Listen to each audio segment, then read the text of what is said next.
Alright, last shot. So yeah, we're gonna do the swirly effect, and we're gonna need a whole bunch of stuff from this shot that we just did. So the whole swirl thing. And we're also gonna need a whole bunch of stuff probably from the animatic.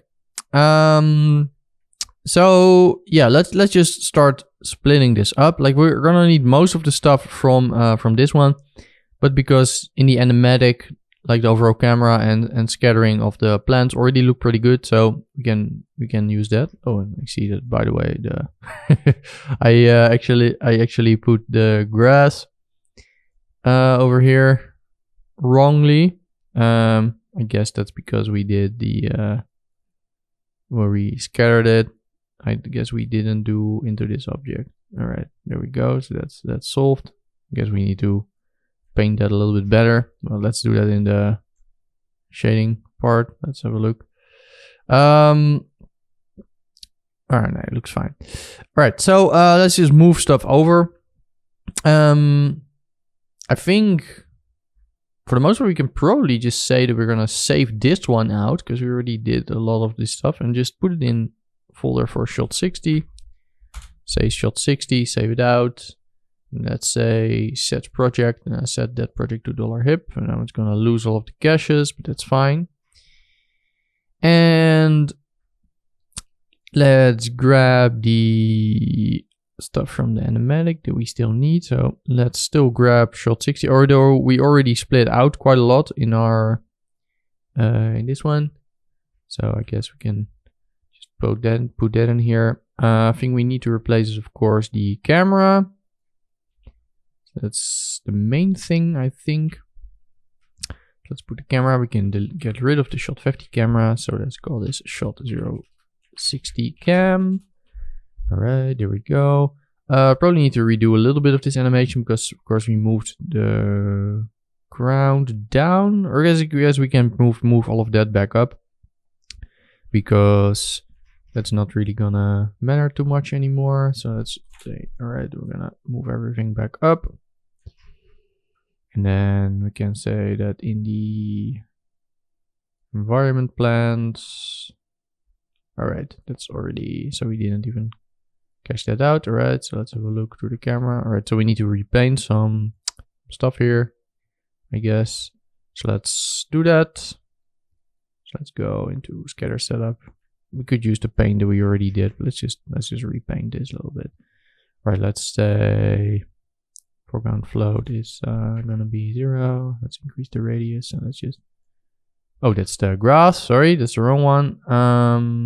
Environment scatter, let's go in here, let's do the paint here. Let's put it to black. Let's just hide all of our other stuff here, by the way. Let's just do it like this. Let's just make this all black. I see a white ground and I want to paint it black. Alright. That's enough singing. Alright. Oh, see, I missed a little bit there.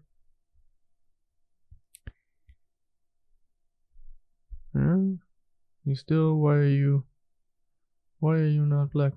Alright, let's, alright. There we go. Alright. Whip. Alright, so in terms of scattering there, we should really get rid of this transform there. Alright, that's already looking a lot better. Let's move some stuff into position here, because this, alright, so we probably still need to move some stuff back here. So let's go back in the ground here, and I'm a little confused, by the way, why the, alright, we moved some stuff over there, which we shouldn't do. So I guess that explains why it was floating. Alright. Let's move some stuff in position before we do any more painting. So let's grab the wooden slice that we had. Let's move it up so we have something like that. That's a little bit smaller. Right, it's actually already looks pretty good like this. Actually kind of like it's a little bit different from the I had it before, but we probably need our camera to start up a little bit more, something like that, and then I guess we want it to move downwards, something like that. All right, anyway. Alright, probably with some sort of a curve. So we sort of move it downwards a little bit faster.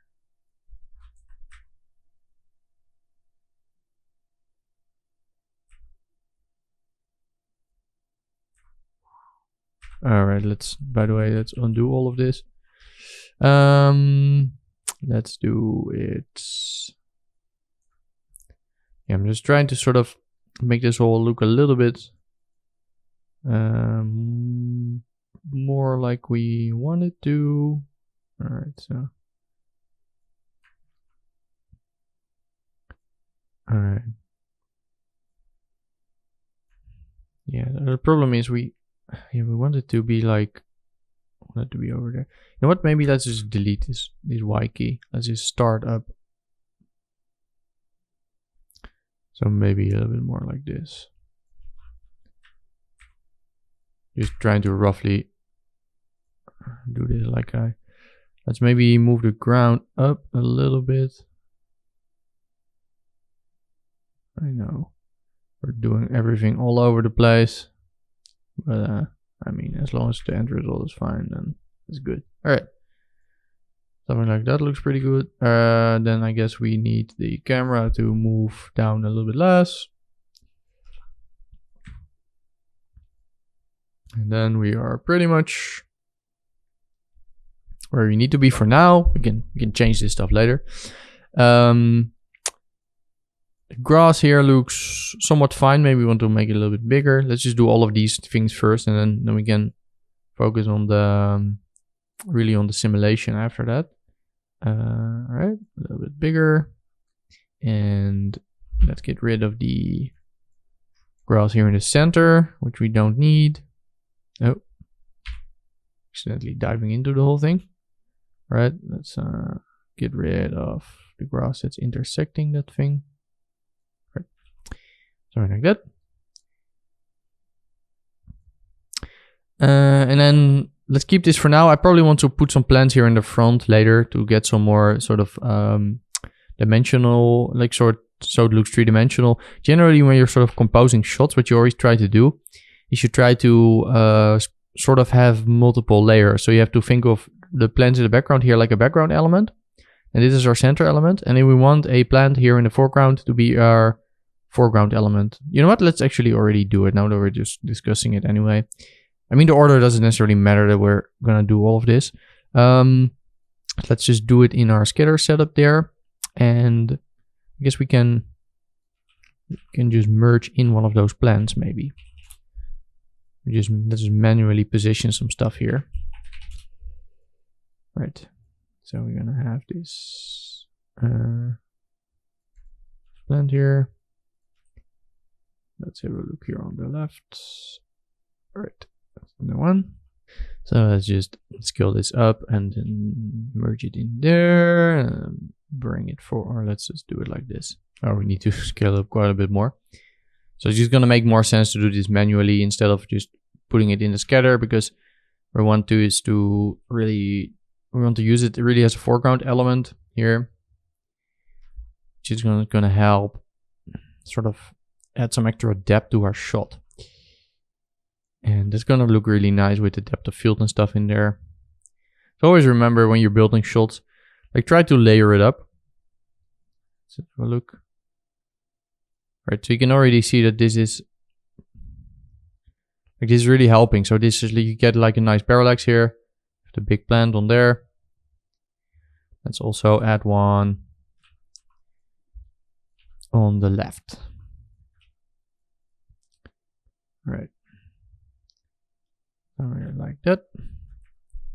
Okay, so this one on the right here is probably, or they both need to probably probably need to move them back more. Right.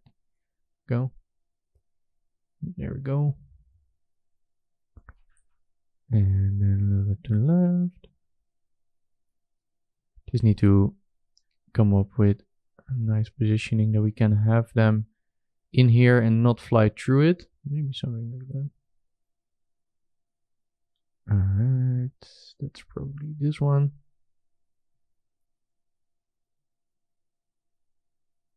Right, so a little bit of that is fine. Like remove through the motion blur. Alright, something like this looks pretty cool. Alright, so I'm gonna keep it like that. Alright, so that's pretty much that. Or do we need to, of course, put our glass in position actually? Which you probably want to make it a little bit smaller if we're gonna, for our simulation, because it's a little bit on the bigger side. Let's just put it in position, something like that. Whoosh. We have our straw, so we probably want to put our straw in. We're gonna put our straw in our simulation, by the way, so that's but for now let's just put it somewhere along these lines.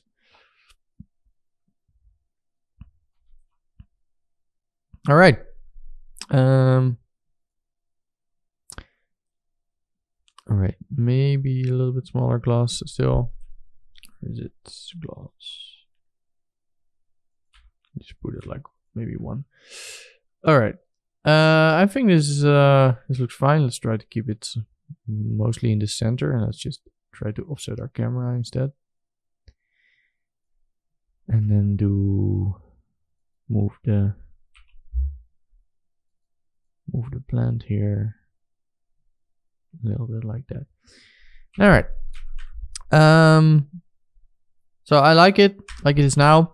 So now that we have basically the environment set up here, we can really focus on the simulation. So doing our whole twirl, gonna make that look real nice. We might need to change the camera a little bit once we finish with the swirl. But yeah, let's now really focus on our simulation, which of course we can still do in our Vellum sim, because we already have a lot of this set up. We just need to start tweaking these parameters in order to have this really sort of swirl in the glass, stay in the glass, not flow over the glass, and of course just a general look, because maybe the look that we had in the previous shot might not be the best one. We can maybe grab it here if we want to just, let's say $job. Let's just grab it to see how it looks, what it looks like. So we can go to our other shot 50 geo. Let's say Vellum sim. Let's just load it in here. Let's just try positioning it sort of roughly that we can sort of see what we're doing. Let's hide all this stuff. All right, some stuff is breaking, right? Let me just close my viewport. Let's load this with the Vellum IO instead, because I kind of have it's acting a little bit weird. So let's just copy this Vellum IO that we have here. Let's just put that one to the correct folder. So we actually have a proper geometry output. Geo, Vellum. Right, then we actually get in. And then let's do Vellum post-process on it, so that we at least have one proper single output here that we can actually transform, because it was bugging a little bit. All right, now we can actually transform it. And all right, so let's have a look. Let's make it smaller. You can see we have a weird thing there going on the side that we didn't actually have before. In terms of overall look, by the way, let me turn off it is actually already turned off. So there's this really weird thing. Again, we keep running in that the textures, let me turn off manual, that the textures sometimes just will still show up when we actually have everything turned off. Right. Let's do it like that. All right. It's a little bit weird. Overall look is actually pretty good. In my original scene, I didn't have as much of this look. Like my ears was like my thing from the top was a lot more sort of uniform. This actually is already pretty much starting to look in the direction that we want this to go. So that is quite good. So it's way too large here. So we gonna have to make a decision if we want to scale down our forces, or like our emissions and our stuff, or scale our glass up and then transform everything down. I think maybe the solution is going to be best to just keep the simulation setup that we already had, that we know that it's working well with these forces, and then just bring in our glass here and to just sort of match that to the whole thing. And then we can, over here, we can just bring in the whole thing and then just scale it down into position to match our scene, because it's going to be easier to just scale everything down here and just match it in position so it fits nicely in our scene. Then it's going to be to do a whole ton of iterations on our sim here with like different forces and different stuff to get the right look, because we're already going to have to deal with some other stuff in our scene that's going to be complicated. So I'm saying that we're gonna put our glass in this scene, scale it up, match it with the size of our whole swirl here, and then we're gonna put it back. And then once we have it simmed, we're gonna put it back into our main scene and scale it down there. I think that's gonna be the best workflow for this. Again, that's gonna depend. Like this is not an exact science. It's just I have experience with this kind of stuff. And if you're faced with a decision like that, it's generally just best to just do it in a way that's going to be easiest to sort of solve later down the line. And again, changing simulation parameters is really going to change the look of the overall thing, and it's going to take a lot more time because we're going to need to do a dozen iterations. So let's just change the geometry that's going to go into. So let's get this all going. Let me just bring my glass in here. Right. And let's just do the glass model. Whip.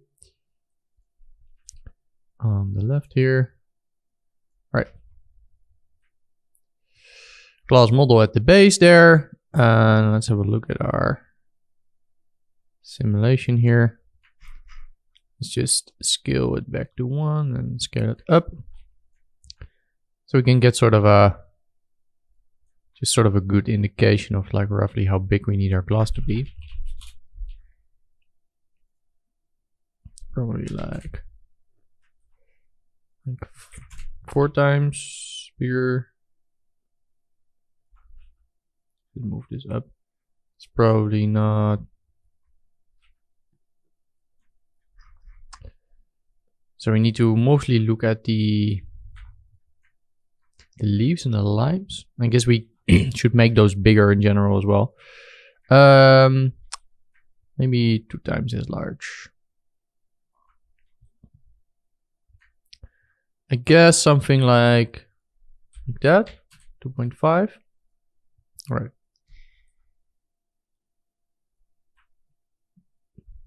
I think something along those lines would be pretty fine for what we have, and we can change all the scales of our limes as long as we're sort of roughly in the same ballpark of size here.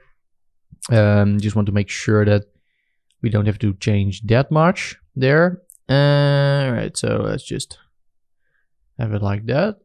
So that's going to be our glass. Again, let's put that in.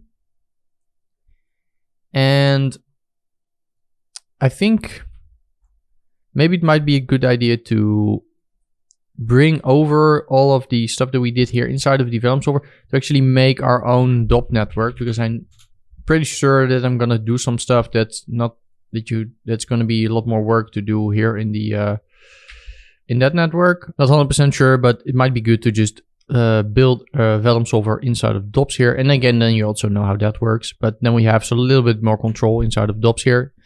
So let's do a Vellum solver. We can just move all of our stuff in there. Vellum object. Let's go into our sim here. All right. All right. Let's turn off updates. All right. Let's go in here. Let's grab these things.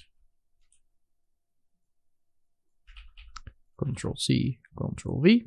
Let's put those in the sources. Let's grab those things.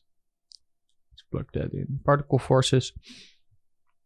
Let's roughly match our settings that we had on this thing. All right, so gravity, we had that turned off here. I'm gonna keep that. I'm not gonna put a gravity here. I am gonna put a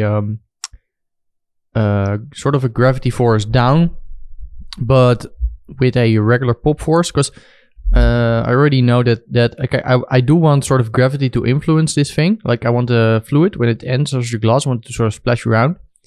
I just don't want gravity to influence it while it's sort of still spinning. So I want to start influencing it while it's in the glass. So we don't have to add a gravity here. We're just gonna do that with a pop force in a little bit. So some stuff that we need to change here, right? So substeps. Oh, yeah, we need to go into the actual correct dot network, right? So substeps 5. We had constraint iterations to 100 in our previous. I think we could probably get away with doing that lower, by the way, because they don't need to be. Like we don't have any very specific stuff that really benefits from a lot more constraint iterations. You know what? Maybe. Yeah, let's just keep it at 20. See if that's going to work. Time scale 0.85. So let's just match all of that. Let's see if our frame rate is correct. Right. So let's just see if this actually still works. Turn on simulations. And that's to test this out, let's just turn down the points that are being generated there. Just go in here. All right, nothing is working yet. All right, so all right, so in the Vellum solver here, it had to jump up a couple more levels. So probably need to get rid of some of those ticks there. So let's just put everything in again ourselves. You see, we need a little bit less tick. All right, that seems to work. All right, so now let's allow change some stuff around to have this work with our glass. All right, so let's bring in our right, there we go. Let's bring in our glass. And let's go to the right here. So what I had in my original is I actually made this into a volume collision object because I was having some issues with the fluid actually going through it inside of Vellum. And with the volumetric collisions, I ended up having a better result. So it could be that was just something from my original scene. So I'm still going to do that, even though the default for Vellum solver is to use point-based collisions. If you don't understand the difference, let me just really quickly go into that. So if you do particle-based collisions, essentially what it's going to do, if you have a particle that's going to hit a surface, it's going to check for sort of intersection, and it's going to do like an intersection analysis. So if it passes through, all right, then I'm going to pass back. If something moves really fast, of course, you're going to need to have substeps in order to be able to do that, because if a particle moves from here to there, then that is basically legit. So another way to do collisions is to do it basically with a VDB. So with the volumes, if you do VDB from polygons, VDB actually has a inside surface and an outside surface, and if you have this VDB and let's say it goes in here, this is actually volumetric. So there's actually sort of data inside of here. So if it's going to say, all right, I'm going to be inside of this thing, that's not possible. So I'm going to be moved out. So it doesn't depend on checking for the geometry itself.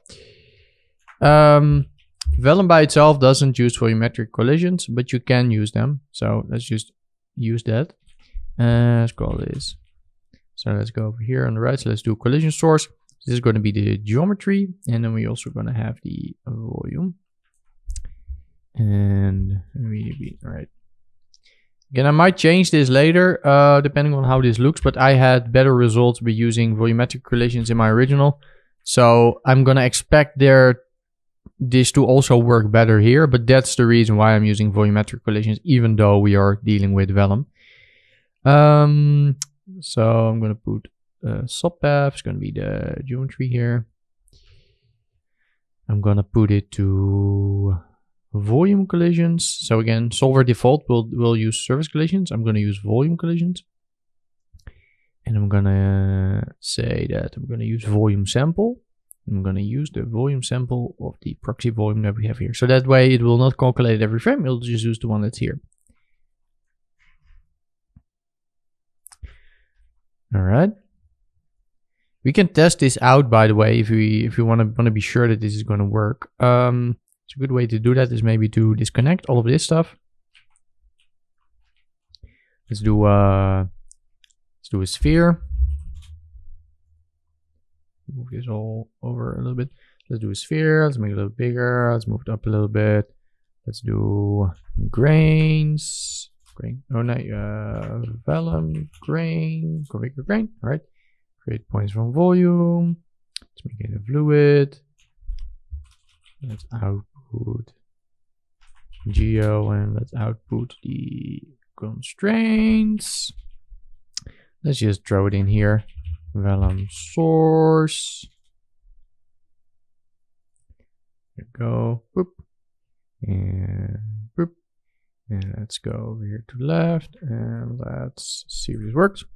Oh, we need to actually add some gravity now, else of course it's not going to fall down.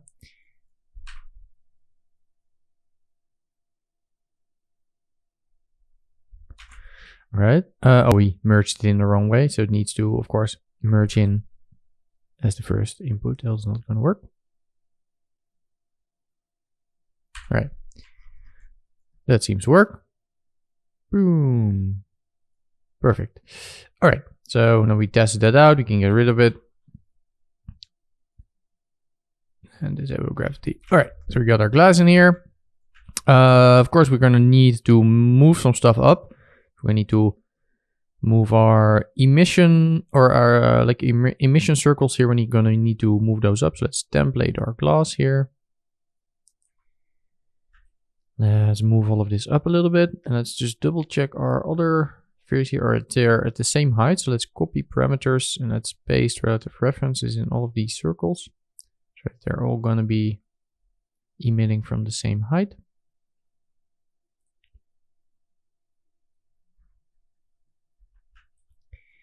And let's view this thing and let's move it up. Let's maybe make it a little bit smaller, because we don't necessarily need to start out this big. Don't need it to start too high, as long as it's sort of.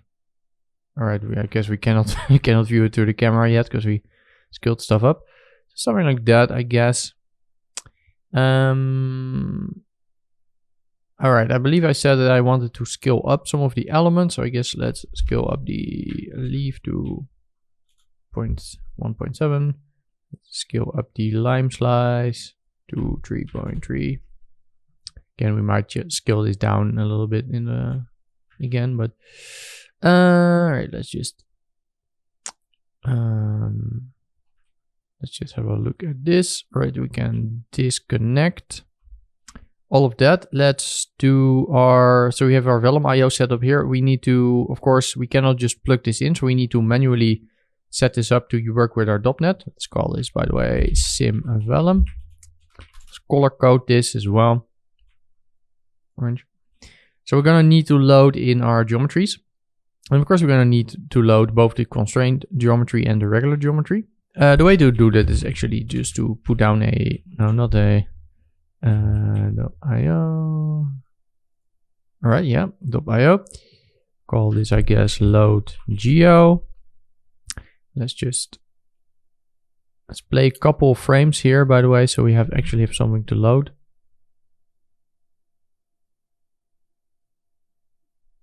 Right, you can see it breaking because, of course, our forces are not set up correctly there still, because the axis stops here somewhere. So let's say, right, we want to use this .network, and we want to use this node, and then we want to say we want to just select particles, and you can see if we say select particles, that will load in the geometry here. And then if you copy and paste that and then load con, you can just type constraint in front of this with a capital C, and it will load all the constraints, as you can see. So we can just plug it in there, and then essentially that's what the Vellum IO also does. It's basically probably here if we go in here. Yeah, okay, the setup a little bit different, but essentially it's doing the same. Right. So now that we have that set up, we can go back in here and change up our forces here. As you can see, some stuff here is not correct, so we need to move this excess force up. And let's actually go to first frame, and right, that really broke down. Right, let's move it up, something like that. Looks good. So these should be fine. Our volume velocity is of course not going to work yet. So let's have a look at our box here. So we have this box that we're using to make a VDB. Let's move that up so it sort of encapsulates this whole thing. We can actually make it a little bit less high because we don't need it to go past the 0 point.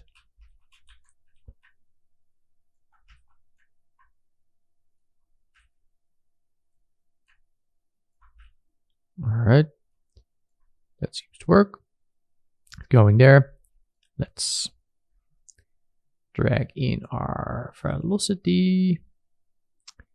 This one actually, velocity, and we don't want. All right, so in a little bit we're gonna need to add. We're gonna need to make sure that our forces don't work on our fluid when they're inside of the glass.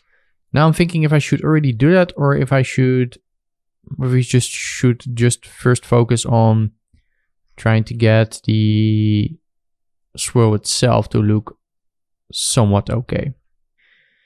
All right, so let's just first try to get this swirl to somewhat move into the glass. Might be good to, now that everything's set up here, to first focus on some specific things here. Maybe let's delete all of our geometry from here so we can just focus on the fluid first, and then so similar to what we did before. And then after that we can just merge these back in. Let's reduce the particle size here quite a bit. Let's link to our first frame, maybe even more. I just want to be able to sort of control my forces so we get a swirl into the glass. Maybe let's turn down our substeps for now. Let's do like 3. Just want this to be somewhat representative of what we're gonna do and still be able to work fast. All right, so this is relatively quick. Might even can probably even go lower with substeps. Let's just first see what this is going to do. And you can already see that this is probably, in this current state, not going to be good enough, because you can see this is going to move over the glass. Which would be cool if it would be some effect of this getting sucked into the glass and shattering, but that's not what we're going to make. Alright, so that's not going to be what we want. All right, so let's play with our forces a little bit. So I guess we can go to, let's increase the suction speed. Let's double it. All right, it's probably too much. Let's do 5.5, something like that. Let's maybe even try with 2 sub-steps.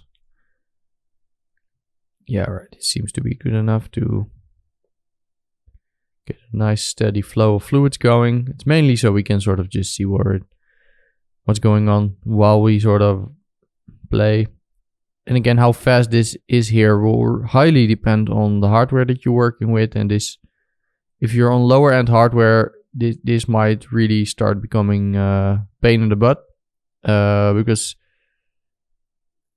like this is doable, but this is on quite fast hardware. So if you're on slower hardware, I can imagine that this shot like this is gonna take quite a long time. But right, this is looking pretty good. I like it. I might, by the way, just increase my time scale for this shot, because I feel like it was a little bit too slow. In terms of being sucked into the glass, it's already looking pretty good.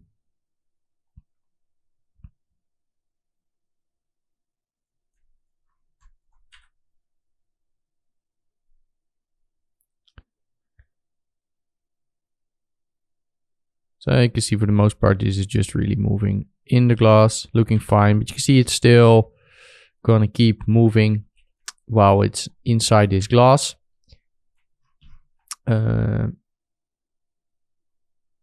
Which is probably not what we want. What we kind of want, like I mentioned before, we want this to swirl.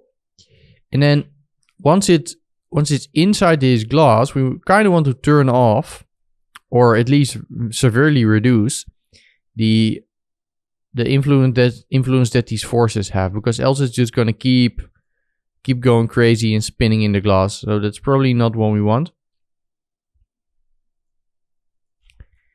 And so that's something we need to do. And another thing is we need to, of course, cap how long our fluid here is going to be emitting. So I probably said I want to turn this off maybe after frame, after frame 1060 or something. We're gonna cap it off. Say that it's gonna stop emitting. We need to find the correct frame for this, because of course this is going to fill up the glass. These objects are also going to fill up the glass, so we need to come up with correct settings to sort of nicely fill up the glass, but don't spill over too much. That's essentially what we're gonna try to do. But let's first already do a thing where we're gonna turn off the forces when the swirl is inside the glass here, because then we can already get get a nice feel of how it's gonna splash around in the glass. So in order to do that, I'm gonna go out of here, and we're gonna grab here this sim that we have, and I wanna load some thing into the inputs here. So let's load our glass in here somewhere, and we already have it here. I think that's the one over here. All right, so that's our glass, and I want to make a volume from this. Let's do a tube, because I want this to be a closed-off volume. End caps. Let's do end caps. Let's do a couple of height segments, and let's do a ray. And let's array this to the original here, minimum distance. So we get a closed off representation of our glass there. Now let's do a VDB from polygons. So we get a volumetric representation of that thing. And now let's plug it into one of our inputs. Doesn't necessarily matter which one, because we're not really using these inputs. But now that we've plugged it in here, we can actually start using it in the .NET. So if you go into any SOP node here, you have an input menu, inputs, and you can see here we can set an input. You can also, by the way, because we plugged it in now, might be actually be cleaner if we just not do it based on the input. I can show you both ways. So these have inputs, and you can say, all right, first, second, third, fourth input, myself, etc., etc. So essentially, this is going to map any input to an input that you might, for example, put in the expressions here. So if you then load something in, that's going to be where that is going to be mapped. So maybe I want to just say first input is going to be myself. So these particles are going to be the first input. Second input, I'm going to maybe just say SOP instead of just plugging it in. That might make more sense than plugging it in. Right. So now we've loaded this VDB, this service VDB service into this node here. Now we can say, we can use some expressions in here. And we can say, for example, float sample equals volume sample. Again, we can open up the help file if we want for that. So zeroed input, primitive name, which is going to be a surface, and it's going to sample the position. So now we've done a volume sample here. And just to double check, because I always get it wrong. If I always seem to get it wrong, which is the inside, which is the outside. So let's just always just double check this inside of SOPs. Let's make a voc VDB there. Let's scatter a couple of points in there. Let's grab this wrangle here. Let's do an attribute wrangle. And let's do sample one, and if sample, and I think it should be below 0 is going to be the inside. So below 0, we're going to say remove point 0 at ptnum. All right. Let's try. All right. Oh, doing it the wrong way around. All right. Why is it's not working at all? Oh, all right. Just being stupid here. Should be first input, of course. All right. I was confused, like, why is it not working? All right. So now you can see I was correct with the below 0, but it's always good to just check. Because if you're going to do it wrong in here, you're going to keep running through your simulation, and if it doesn't work, you're going to be like, well, okay, what's up? So of course here, this should also be 1. So if you're just doing this in SOPs, you sort of just debugging to see if your stuff works. But again, as you can see, that works. All right, so we're of course not going to remove points. What we're going to say is we're going to turn off these speeds. So we're going to maybe say, right, if sample is below 0, so it's going to be mean inside the glass, then we're going to do something. So what are we going to do? Right, maybe say we can either turn it off completely, or we can leave a little bit of a swirl. Might be nice to just do a little bit, keep a little bit of a swirl. So let's say orbit speed equals 0.5 maybe. Lift speed should be 0 because we don't want it to keep pulling down. Suction speed should be probably half of the orbit speed. Generally, half of the orbit speed is good because if something is orbiting, it's going to be pushing to the side, and then if you sort of use half of that, that's sort of equally pushing it in. So then you get a swirl without it being pushed to the sides too much. Let's check if that's all correct. Lift speed, all right, that seems fine. All right, so probably need to do somewhat similar on our forces here. So let's just copy and paste, and let's remove that, and let's say, right, amp, I think it's just called amp equals, say 0.1. Let's just make it very tiny, so we keep a little bit All right. There we go. Swirly, swirly, swirly, swirly. Getting progressively slower as long the longer we get into this.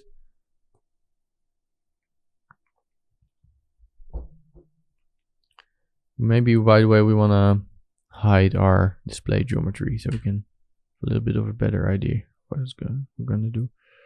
Oh, okay. So okay. So obviously, what's happening here?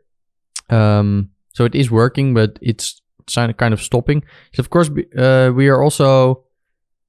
have a force of with this thing pulling down. So we probably want to actually be pulling this down. So you can see now, I mean, it kind of looks cool, but so we should actually have a force keep pulling down on this. So I guess let's turn off the lift speed. So let's keep the force pulling down on this. Or we could do a separate speed on this depending on how this looks. I assume this lift speed here is going to be somewhat similar to just putting a pulp force in the down direction, which would be similar to having a gravity force. So.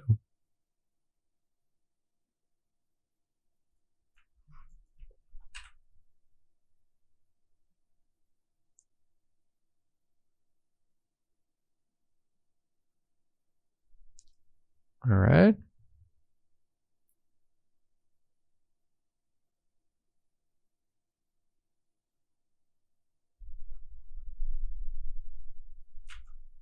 All right. I think instead of doing this, I'm going to say, right, lift speed is 0. I think I'm going to make a separate gravity force to just pull on this once it's inside of the glass. I think that might make a little bit more sense in this case. So on one of these pop forces, you can see I have separate expressions in here on the force, which we can do the force for that. And if we just put this to minus 9.8, that's going to be gravity. And then we can just say, do another volume sample. Again, that needs a separate wrangle. And we're going to say that, right, I guess let's just put this to 0 for now, because we're going to override this. Force Y.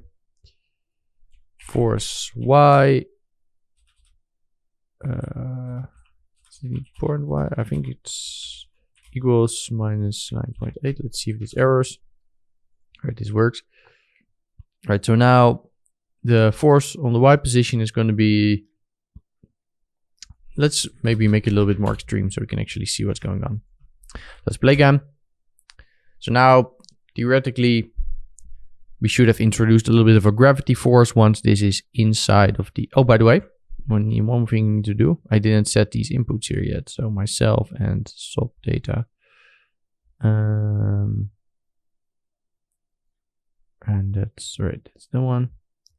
Else this is not going to work, of course. Inputs, myself, and sub data. There we go. All right. Play. Right, so I made it a little bit more extreme because I wasn't really seeing it. But now that I put it to 200, you can really see this working. Well, at least breaking. But I mean, you can see working that the force is actually working. So you can see once it gets into this glass here, you can really see it be pulled down. So I guess let's put it to minus 25. And maybe on the whole amplitude side of this equation, I am gonna say that I do want to keep some amplitude maybe, so this keeps a little bit of a swirl. And let's just have one more look at this. And if this is looking decent, I'm gonna plug in these other things, and then we're gonna just cache out a simulation and see how it's gonna behave, because that's gonna be the big question. Like, because we kind of need to just see how this all works in context in order to be able to really do a lot more. You can see this is, as it gets in here, it's a little bit less extreme now.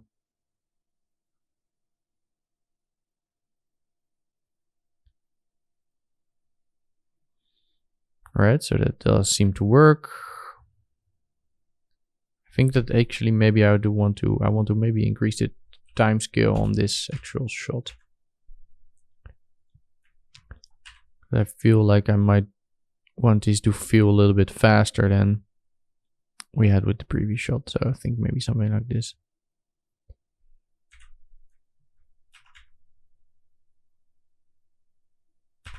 I think I do need to increase the... I'm gonna increase the gravity there.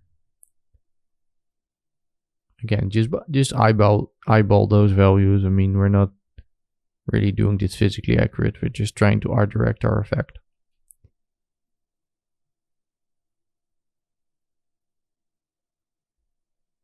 Right, so you can already see some stuff here being pulled. All right, so that's something we might then do first before we merge any of the other stuff in. So you can see, in general, this is working. But you can see stuff being sort of pulled over the sides here. So that is something that, like, we could increase the suction force a little bit in order to have this be pulled in a little bit more. But in general, I also want to have some sort of a check in here that we can say, all right, that if you go over, I want a separate force to sort of pull this back in. So maybe let's set that up first before we do any of the other stuff. Because once we start introducing our geometries, things are going to get more complex quick. So let's do that first. So there's of course 1001 ways to go about this. What I ended up doing is, let me just template this glass here. Let's do a curve. So let's draw a curve. I'm gonna draw a curve, sort of roughly around our glass here. I'm gonna sort of have a little bit of a curve. So kind of this is we're drawing out sort of a force here. So a force just gonna move stuff into the glass. And I'm gonna do copy and transform. I'm gonna rotate this around and do a bunch of copies. So I'm gonna look over here. Probably want to do have them a little bit closer and then just do a couple more. Right, something like that. Let's call this curve. And then let's go back into our sim and let's do a pop curve force. Let's plug it in. And let's put in our curve and that path, all right. And theoretically we should see some stuff. Why are we not? We are, oh wait, I didn't plug that in correctly. All right, there we go. All right, so let's do influence radius. Let's turn it down. Kind of just want to create a force that's going to go up and then into the glass. So let's have the force be relatively strong on the sides and then ramp off on the end.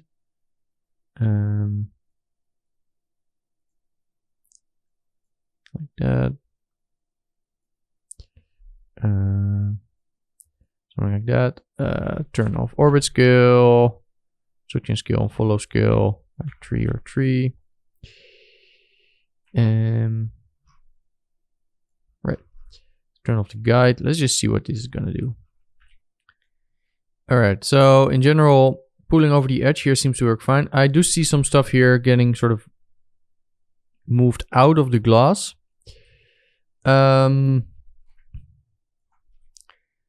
I kind of want... Alright, so I'm doing volume collisions here. I'm gonna do something that's maybe a little bit weird, but I'm gonna do a second collision object, which I'm gonna put to do surface collisions. So let's do surface collisions on that one. Let's see if that fixes it. So now you have actually 2 collisions objects intersecting, which are the same object. All right, and by the way, I want do I have geo in there? All right. So I have 1 volume collisions now and 1 surface collisions.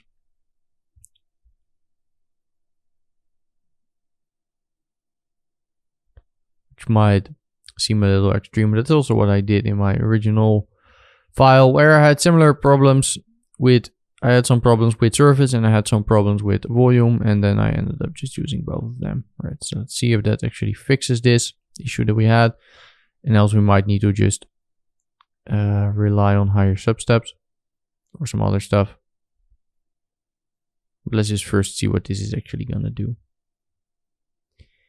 All right, so this seems to have fixed the issue there. I think the swirling effect or the force of the swirling and all the stuff is probably too extreme at the end. So I'm gonna turn this stuff down a little bit.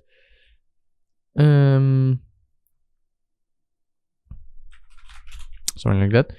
All right, let's just plug in the other stuff and just see what this is gonna look like if we actually cache this out with all of the other stuff in there. I don't expect this to be correct, but let's just cache it out and see what we end up with. So there we go. Oh, I need to probably increase the frame range a little bit. All right, so interrupts. Let's do 1200. Oh, and let's actually increase the substeps a little bit here because we're introducing the geometry. Let's do 4. And all right, so it finished caching, and obviously I forgot to turn off the emission of the other stuff. So even though this looks somewhat cool, there's some weird issues here and there. So that's obviously not correct. So yeah, we're gonna need to turn off the emission of the other stuff as well before we can get a good idea of what it is that we're doing here. And we have this weird issue here that's pushing some stuff out, which is happening on this thing here, so on the eyes. So maybe we could change some stuff with substeps or constraint iterations. Let's first just go into our thing and let's just turn those off. Let's use enable solver, I guess.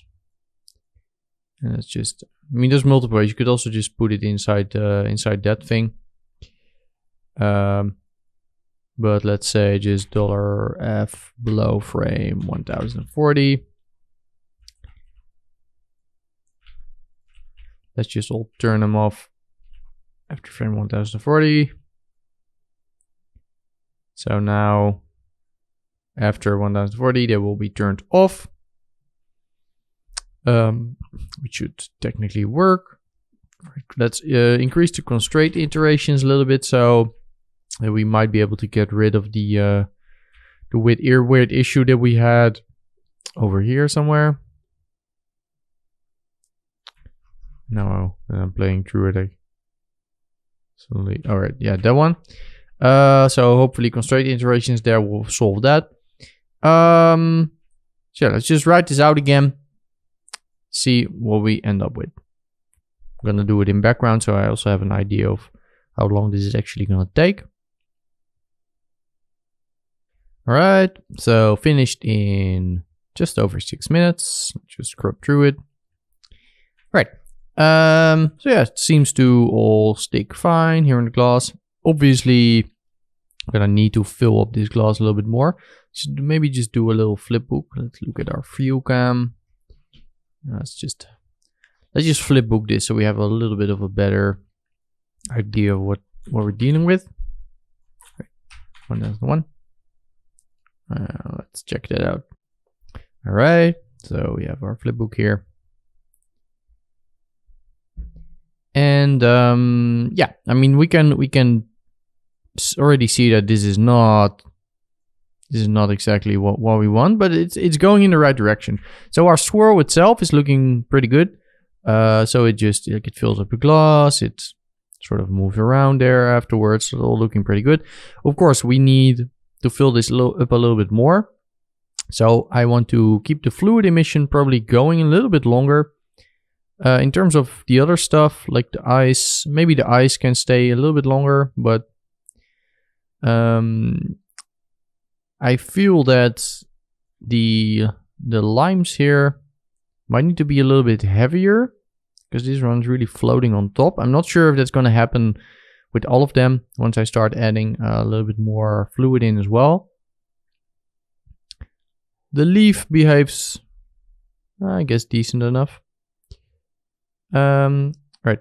So let's just tackle these things. Let's say that we want our fluid source to keep going until 1070. Maybe we actually want some more fluid particles here, so I'm gonna put this to 6.5. I'm gonna go into my, where is it, in the lemon setup, and let's make this one a little bit heavier. Let's say put this to 1. Let's go into the ice here. And let's make this also 1. And the leaf, I guess density like this is fine. All right, let's just have one more look at this thing here.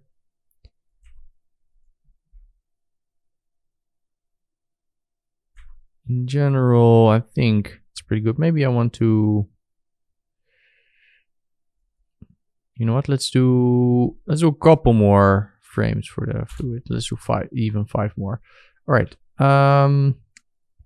just dive in here. Let's do another one in the background sim. And I'm gonna be back when it is done. Right, so it took 12 minutes this time, so we're getting a little bit slower here. And again, depending on your hardware, this might take a lot longer than this. Let's just have a look. Right, so this is already looking a lot better. Let's do our fuel cam. Let's do another flipbook, so we get a little bit better idea what we're doing. But yeah, you can already see how a process like this can take quite a long time. And this shot originally took me basically from the start of this, because this was one of the first shots that I started doing, and the last one to actually be finished. All right, so in terms of overall flow, I am liking this. It's looking pretty good. So we get a nice sort of a nice swirl. Nice sort of splash. It keeps moving at the end a little bit, and maybe a little bit too extreme. I think maybe the leaves there are a little bit too stiff, so I'm gonna make those a little bit less stiff. The glass is still not full enough, so that's one thing we need to, of course, do. So let's have a look at our leaves here, and let's reduce the bend stiffness. So a little bit over half. Let's make it a little bit heavier as well. I don't want to keep floating on top. I want to emit a little bit more ice to sort of help fill up this glass here. So I'm gonna increase total count here to 4. On the fluid prep, maybe I want to increase the size of my emissions spheres slightly. And I am right, what are we doing here? Alright, it was the wrong one. Maybe I want the ice. Let's change this up, by the way, a little bit. So maybe not 4, let's do 3 instead. Let's go to ice, let's do 3. Let's keep the ice going a little bit longer, for 50 frames. Let's keep the fluid again going a little bit longer. Maybe 80. And let's have one more emission point for the fluid. So instead of 6, let's do 7. And let's just run this again.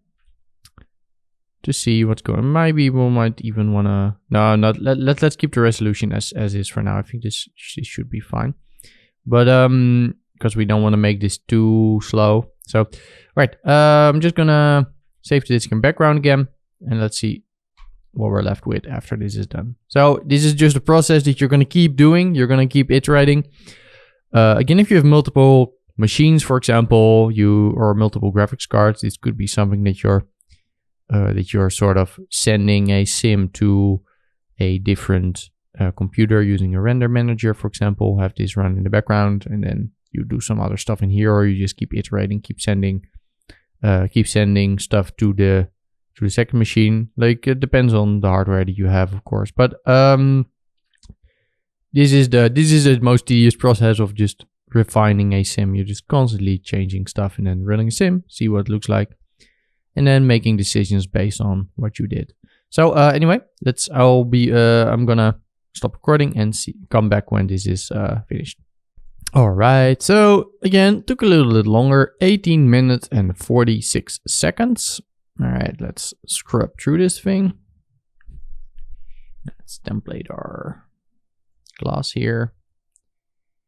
And I can already see that this is not going to be our final sim yet, but let's just have a look at this in the flipbook. All right, so flipbook finished generating. Let's play. All right, so it looks pretty decent, although the ice is emitting too long, or the fluid is emitting too short. I'm probably going to say I want the fluid to keep emitting a little bit longer, because we also want to fill it up a little bit more. Aside from that, it's reasonable. Let's just have a look at the individual elements here, because we also need to be able to judge what the distribution is of our stuff. It's a little bit difficult to see right now. All right, so let's have a look. All right, so you can see, all right, the ice here, we can actually probably use a lot more ice, because this is not really filling up too much. So I can probably say that with this ice stuff, I'm gonna say 5, or let's say 4, and let's say make it a little bit bigger, 0.25. And now let's have a look at the... All right, so we can use a lot more limes, or not necessarily more. We really want them to be bigger, because they're really small here. Let's say 4.2. And we can probably emit one more lemon if we want. Let's say 60, right? Let's see what that's gonna do. And here we have the leaves. All right, so we made them a little bit too soft now. They're really being pushed in. So that's not what I want. So let's go to the leaf again, and let's make this more stiff again. Maybe quite a lot more stiff, to be honest, because this is really not great. I'm gonna add a couple more points here on the fluid emission to help fill it up a little bit more. I'm gonna increase the emission frames 10 more frames. The leaves here are probably a little bit too small as well. So let's also increase the size there a little bit. And let's do another sim. That's probably gonna, again, take a little bit longer.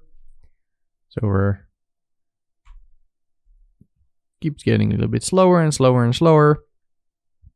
I believe that my original final sim was around 30 to 40 minutes. But again, you can see how long that can take before you're fit with the final result. Because of course now I kind of know the direction that this needs to go in, but this it's not so that's the entire thing with Vellum fluids that you might have seen. It's not necessarily faster than Flip, because Flip sim will have been faster, but of course with a Flip sim we couldn't have done all of these extra elements. So there's pros and cons to both solutions. Anyway, let's wait for this to finish. All right. 24 minutes. So we are we are slowly getting slower and slower and slower and slower. But let's see if maybe what we have now is actually looking good. So just go through our view cam. Let's first scrub through this whole thing a little bit.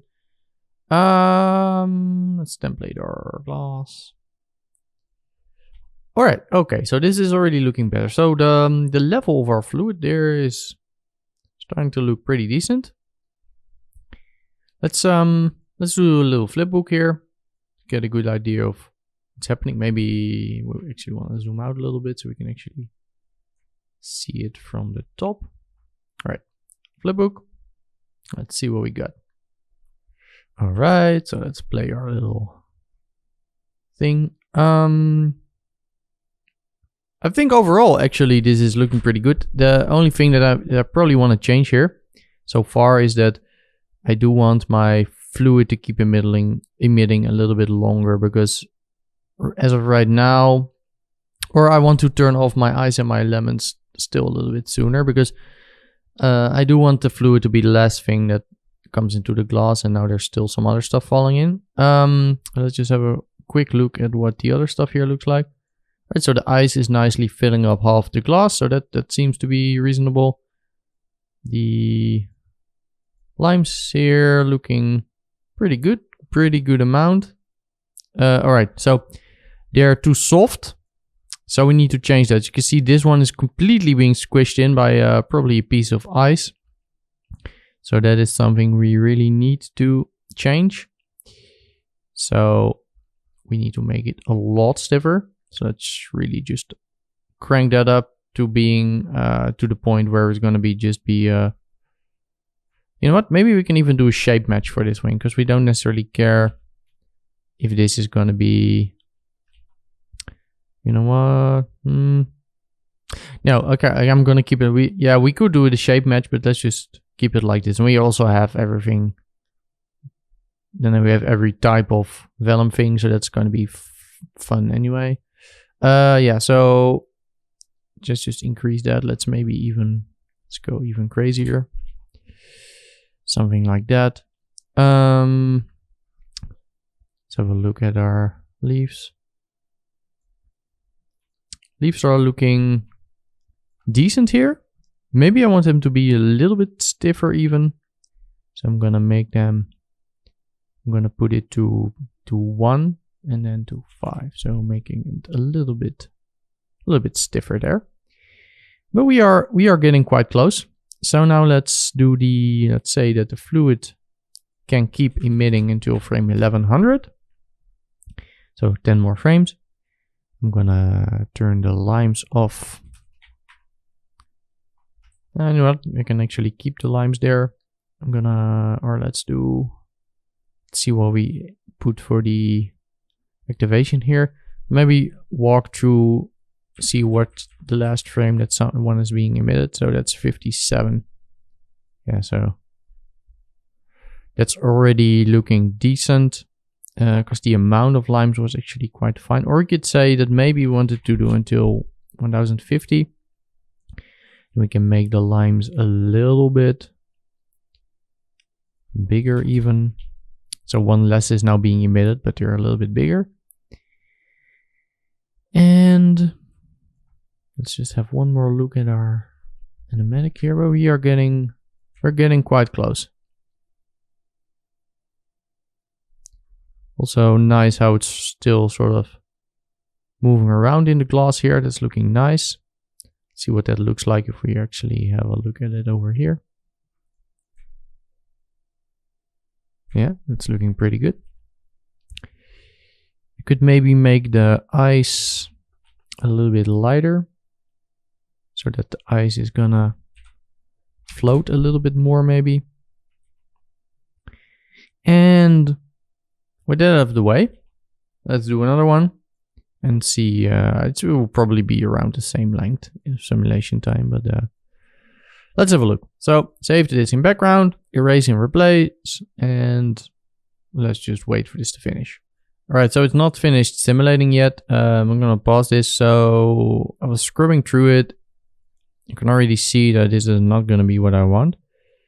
In terms of being filled up here, that's pretty good. There's some points being pushed literally through the glass. So I think that our thing here on the side needs to be a little bit more forceful, sort of say. Let's do 12 by 12. And I think maybe we made the limes too big now. Yeah, all right, those are too big. Let's make them a little bit smaller. 0.3. And we might need to, in order to not have the stuff pass through the collision object, maybe let's increase our sub-steps by 1. I'm gonna kill, by the way, this whole thing. I don't wanna keep that running.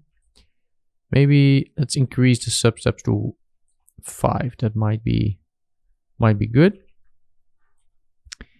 Aside from that, I think we were getting pretty close. So in terms of the level here, I do want to probably turn off the emissions for the ice a little bit sooner. Something like that. And let's check our fluid. Our fluid is being emitted. Let's add 5 more frames. And all right, we have 1 more substep now, so it might actually overflow because we're emitting fluid every substep. So actually that might mean that we need to turn this down even. So that's 95. All right. All right, let's just save this disk in background and let's see what this is gonna do. All right, so it's still not finished timming, but again, if we already discovered some problems before it finished, then might as well fix it now. As you can see with these extra substeps, now it's actually filling up too quickly, which is already why I mentioned I reduced it over there. Because of course we are emitting each substep, so that's really changing the equation here. So you can see this fills up way too much. So that's something that we need to address. So let's already do that by really just cranking this down again. So let's stay 1080. By the way, let's just kill this because we're gonna change it anyway. Let's have a look at our individual elements. Again, these leaves can probably have more, and they can be a lot stiffer. And I know that we're just repeating a lot of stuff here, but this is essentially what you're going to be doing if you're going to be doing this in a production scenario as well. Let's just really just make it 100. Let's make it quite stiff, or maybe that's a little bit too much. Let's do 10 and let's do 7 or 7.5. All right. Ice is looking good. So one thing that I am also noticing here, that we're really losing the detail here. We probably need to crank up some of our forces here. Probably want to crank up the influence that our nice little curl noise has, because that one has quite a nice look to it. So let's have a look at this one. Is that one actually loading incorrectly? That might also be good. I think it should be. Let's just, all right. Let's do velocity scale of 4. Let's increase that one. Let's increase the noise here. Let's increase the noise here. And then I think we're good for another run. And then we're gonna keep inching closer to our final result. And again, I know maybe these short intermediate updates are annoying because we're not really learning much new. We're just looking at the result each time, and then we're sort of addressing the issue. But again, I'm showing all this in the recording because just explaining why I'm changing certain parameters here, because this is something you're gonna need to be doing as well when you're doing this for yourself, of course, in production. So I figured I'd just record all these intermediate steps. Anyway, let's do another save to disk in background, and then we're gonna be back when this is either halfway finished or fully finished, depending on how it's looking in the meantime. Alright, so it's still running, 23 minutes and going, around 80%. Let's have a look. Alright, so we are getting a little bit more detail because of the extra noise. So that is looking nice. Still not sure if I'm really digging. But so it's still filling up too much. And I do think that it's... I don't get nice enough. It's more like a block now instead of like a nice swirly thing. So let's have a look at what our emission is doing here. And maybe I want to change the seed here a little bit. Or let's keep the seed. Let's maybe still reduce the amount of points that are gonna be emitted from. All right, and maybe something more like this with a nice open gap there. So it's gonna create a nice, more nice swirl there. Let's kill that one.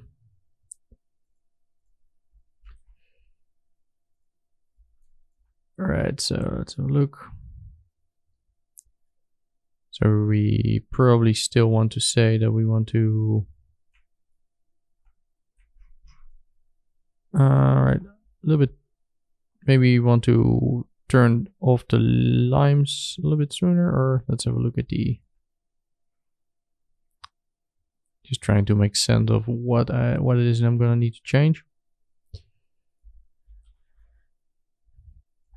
Alright, I guess I can make the limes a little bit lighter, so they're gonna float a little bit more. 5. Gonna make the ice a little bit lighter, or a lot lighter.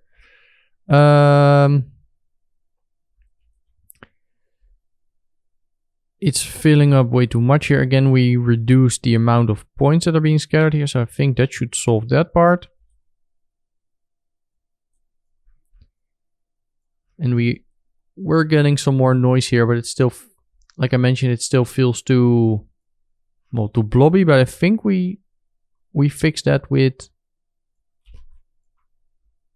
the new seed and the less points. So I think we've adjusted that. I'm gonna maybe source a couple more points, just because we're getting closer to what it is that we're doing. I might turn that up again later. All right, let's do another one. Just keep simming. Okay, I'm gonna do one more thing here. So this is it's about halfway finished. And one thing that I don't like, it's still a little bit too uniform.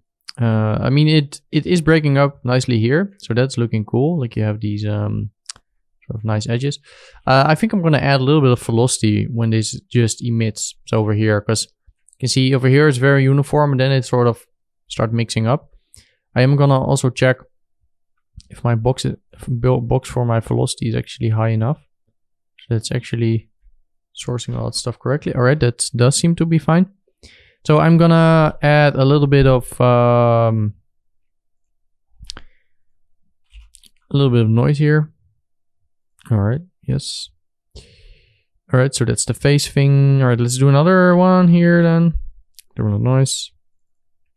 Let's do scroll, or let's do just turbulent noise. And let's just make it 3D noise and add it into velocity.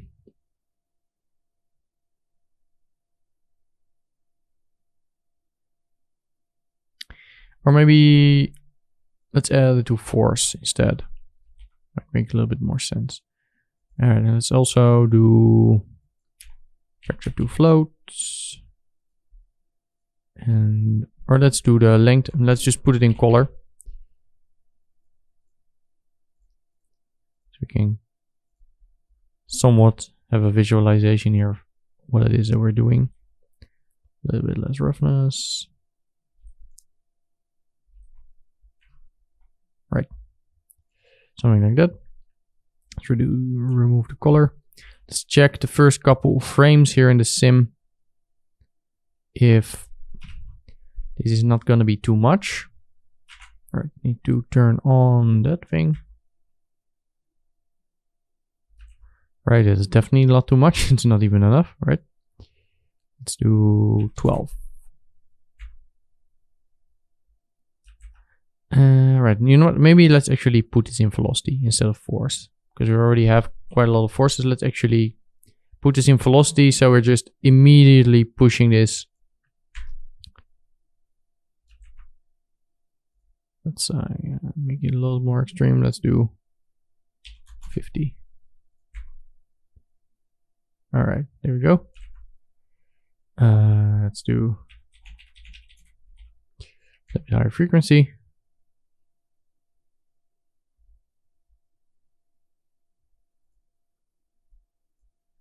Maybe a little bit more roughness, maybe a little bit less frequency. Just want to somewhat push this out in the beginning. It doesn't have to be too much, but just a little bit. Right, so now we get some of these individual trills here as well. That's nice. And I'm gonna increase the velocity of my volume velocity again. All right, so let's do another one. Here we go. We can just keep doing versions. You don't want to know how many versions I did when I did my original. This is nothing. All right, I'm gonna report back when this is either done or halfway. All right, so finished in 25 minutes. And if I'm scrubbing, I am liking where this is going. So this is looking pretty good. Let's do a flipbook. It's not completely there from what I'm looking at here, but I think we're really close. So let's just do a flipbook. All right, so let's play. And the swirl is looking good. I think we're really close. There's a couple of things that, so I think the noise that I've added in there is too much. Because we have this sort of chaotic behavior there, so we do really need to change that. I think the ice cubes are a little bit too light now. Let's just have a look at how they look here. So they're floating maybe a little bit too much, so let's make them a tiny bit heavier. Let's say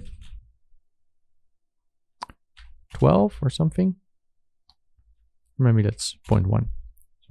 Or yeah, let's do 12. And let's go in here. And then, like I mentioned, I think that probably what we did with the noise is too much. Let's really turn that down.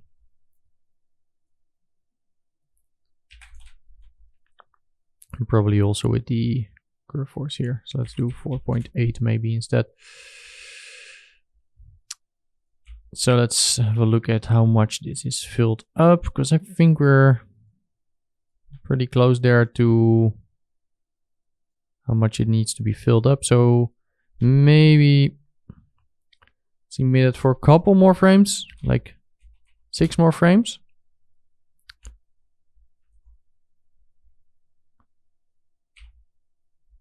And let's just scrub through this again. Let's turn off our simulation. Scrub through it.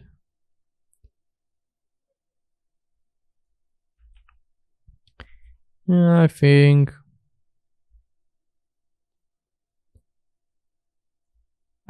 we're reasonably close. All right, I'm just gonna sim this again, and I'm gonna be back when this is finished.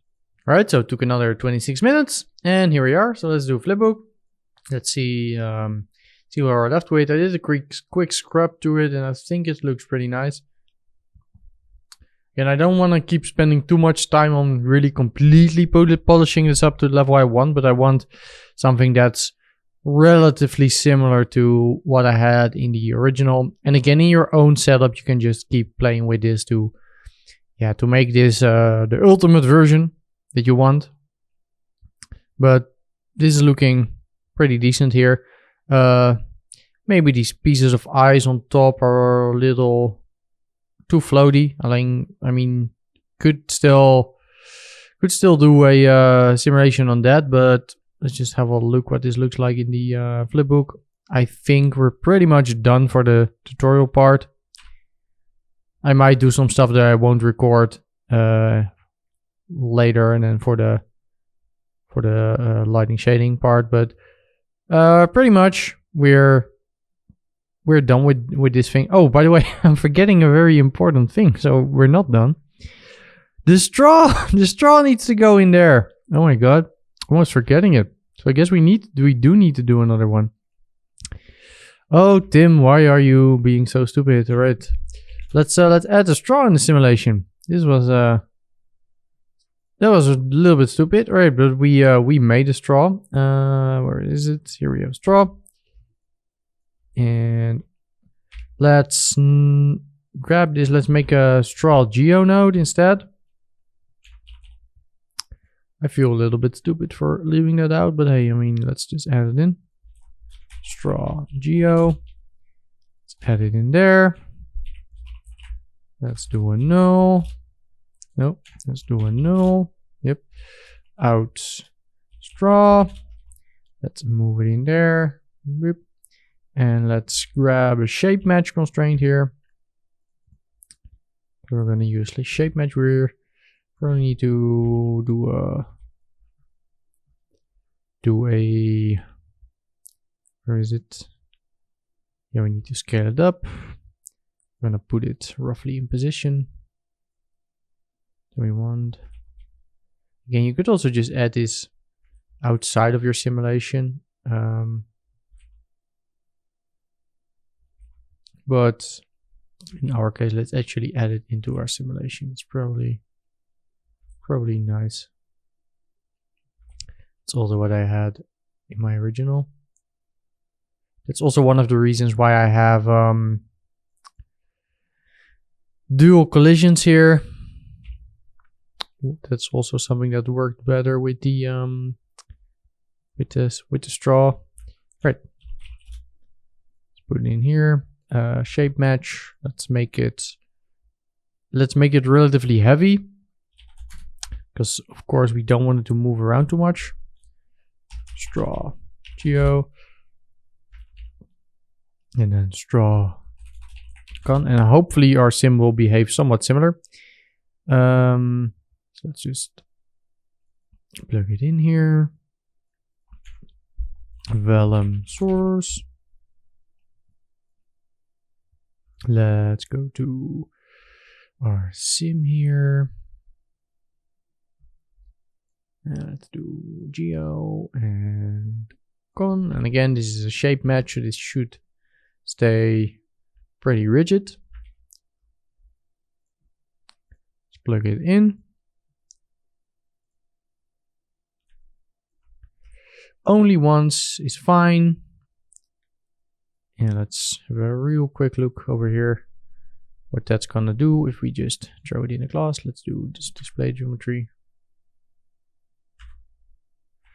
All right, so we have to deal with that. We don't want to use these forces on our straw geo.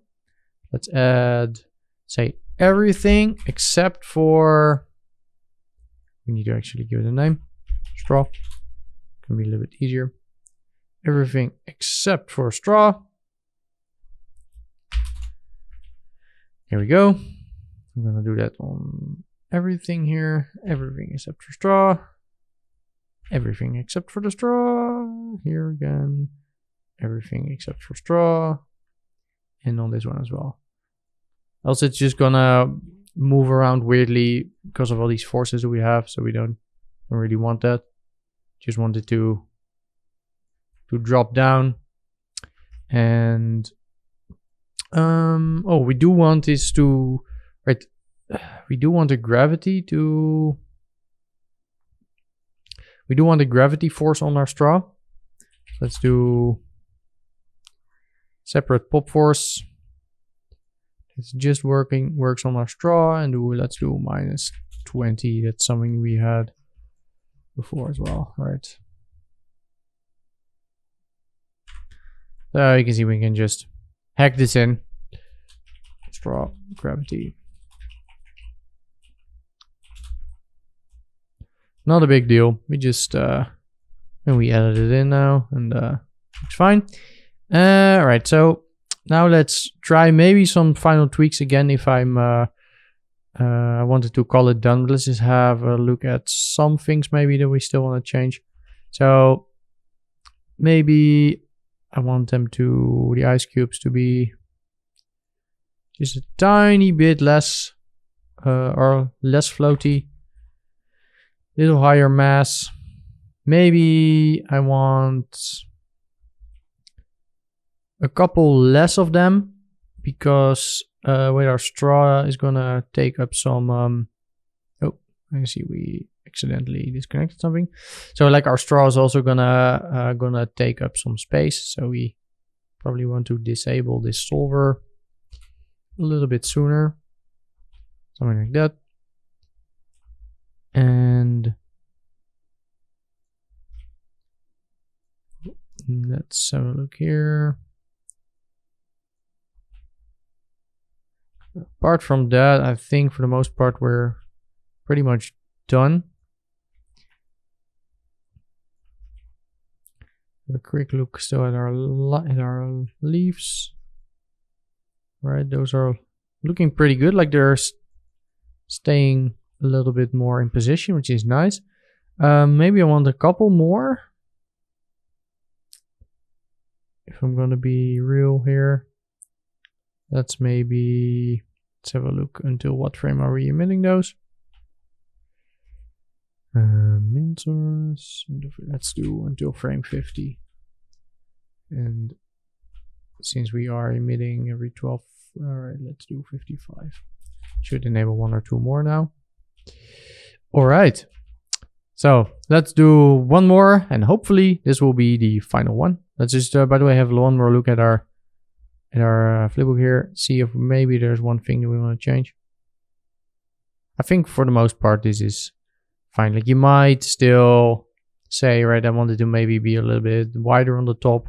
But again, we can also just do that post simulation if we decide that we want to do that. So maybe that's something we can take care of.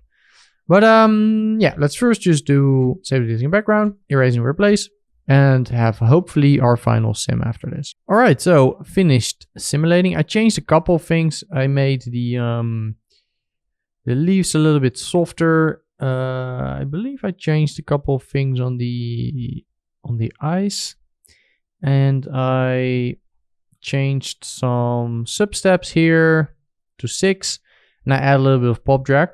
I think that's about it. Might have missed some small things here and there, but in general, that's about it. I had to do a couple of extra iterations, and I didn't change things meaningful enough to just keep recording updates.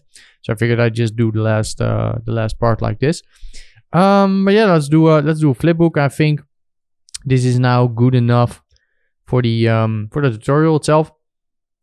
And I mean, like, I'm not completely happy with it, but again, like, I polished this up already for the original shot, and like, this is close enough that I'm calling this done for the tutorial. Like, it looks pretty good, and you can keep polishing this up for your own shot to your heart's content until you're completely happy with it. But this is close enough. So let's just have a look at this once this flipbook finishes. And then after that, I think we're going to continue with the whole meshing stuff. So let's have a look.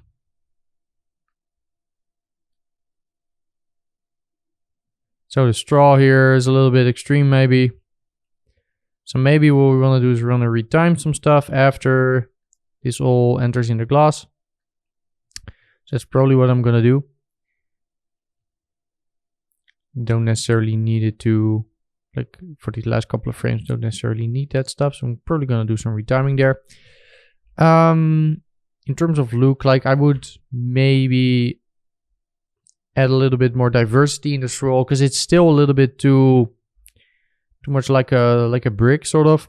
But again, you can just keep playing with that yourself. I don't want to keep going at this recording for dozens and dozens and dozens more iterations. But you're free to do so yourself. So let's just have a look at some of our elements. So here the ice cubes or the crushed ice look pretty good. We have enough lemons. We have a couple of nice leaves stuck at the side, so that's gonna look nice with the rendering. And fluid itself is overall looking pretty nice. So we need one more here for the to grab the straw. So we have the straw there. So that's also one that we need. Let's do a little bit of a retiming.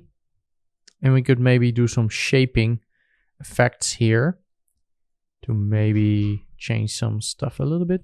So let's do, right, so we have a time shift there. We can get rid of those time shifts. We have there. Let's do a global time shift up here. Turn off auto update. Let's first connect everything.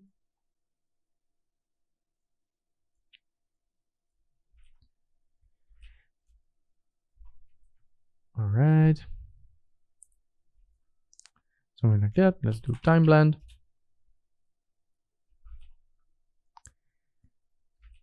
And let's just set a couple of keys. So for the first, whatever, 1020 frames, or 120 frames, sorry. I think we can probably just do a linear sort of curve. Let me open up the animation editor, which is not opening. All right, there we go. And just do a linear animation. And then I guess after that we can maybe do a couple more frames there. Just to slow ease out the whole thing. All right, I don't think this retime over here is gonna work if we do it globally. I think I'm gonna try this with each element separately. Let's see if that's gonna give us a better result, because it's acting a little bit weird. So I'm gonna just do the reference there. Let's remove that one. I forgot to remove that one. Let's remove those. Let's just merge all of these retimed ones over here, and we can just view it. All right, so I've done a retime here. There's some weird stuff going here with the point. Not sure what's up with that. Maybe they're just moving fast, but probably have to remesh that. I don't think that's going to be a problem. Right, the velocities there are going a little bit crazy. All right, I've put it here to, let's maybe put it to delete. Let's have a look what oh, okay, velocities were already going crazy, so that's not necessarily going to matter. Let's try to see what the other retimed stuff looks like. Add some normals here.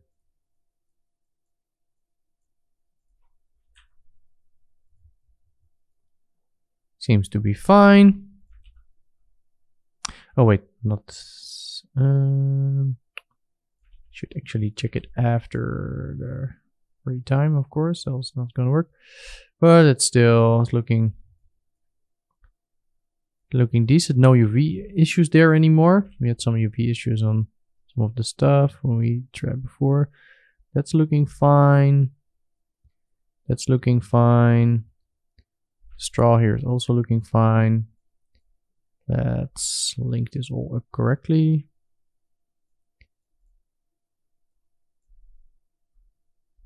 And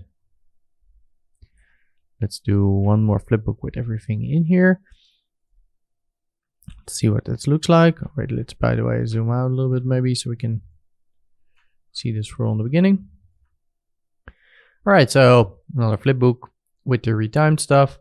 So like the straws maybe still a little bit on the wild side, but I mean, pretty good. I think this is good enough. Like keep working on this however long you want. It's essentially just all a variation of what it is that I've already shown you. So just yeah, just keep playing with drag force, with forces, and just try to shape it however you like it. But again, this is close enough to what I had in my original that I'm gonna call this done for now. So let's continue like working on this a little bit to try to make it nice. So one more thing that you could do post sim. I'm not sure if I'm going to keep this, but let's just put it in there. We could, for example, say that we want to put a taper here, and let's just see. And depending on how it looks, I might decide if I want to keep it or not. I'm not sure yet, but I just want to show you a couple of things that you could do with your in post, because that's the nice thing in Houdini. You can also do a lot of things in post. So after the simulation, it's something I do quite regularly anyways. I'm a big fan of trying to do as little as I can in simulation, and then do other things just in post or in subs, because it's just easier to just faster to iterate that way. Right, let's increase the capture region like that. Let's do it on everything except for the straw. All right, so that covers pretty much everything, and then we can taper this out if we wanted to.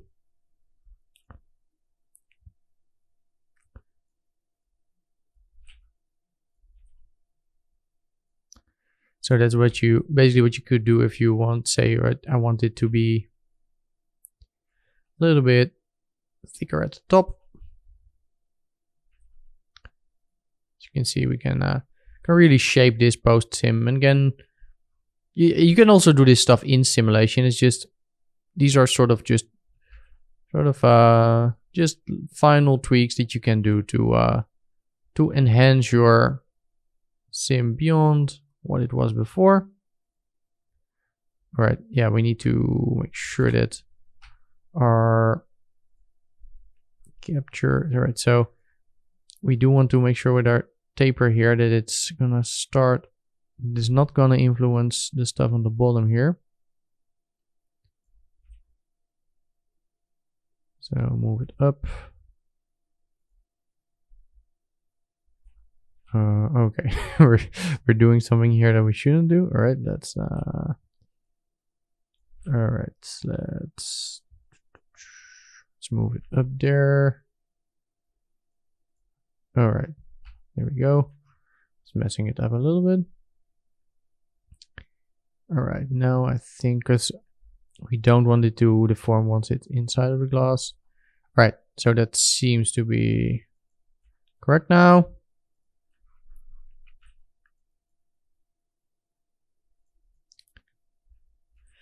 All right, so yeah, you could do stuff like that, like to sort of deform it. That way we get a slightly nicer shape here at the end. So from that to that. And again, that's optional. All right, so let's do a little bit of meshing here. Oh, by the way, we need to make sure that our time blend is in front of all of these things, because of course else it's not gonna retime properly. Make sure that everything's looking fine everywhere. All right, looks fine, I think. Let's have a look. Well, you just want to check that the UVs are not, all right. Yeah, as you can see, okay, the UVs here are messing up. All right, so if we put this in between and turn off attributes there, I probably only want to do position.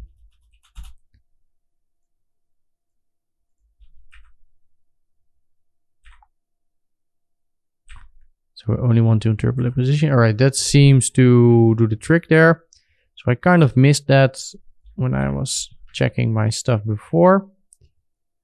Put it to, well, it doesn't have ID, but just keep it to ID. We don't have too much of anything else. We're just interested in blending the position. So in that case, the UV is not going to get messed up. You can see we're still getting a nice deformation every frame, so I think that's looking good. Let's do one flip book of just some individual leaves here to be sure that it's all looking good.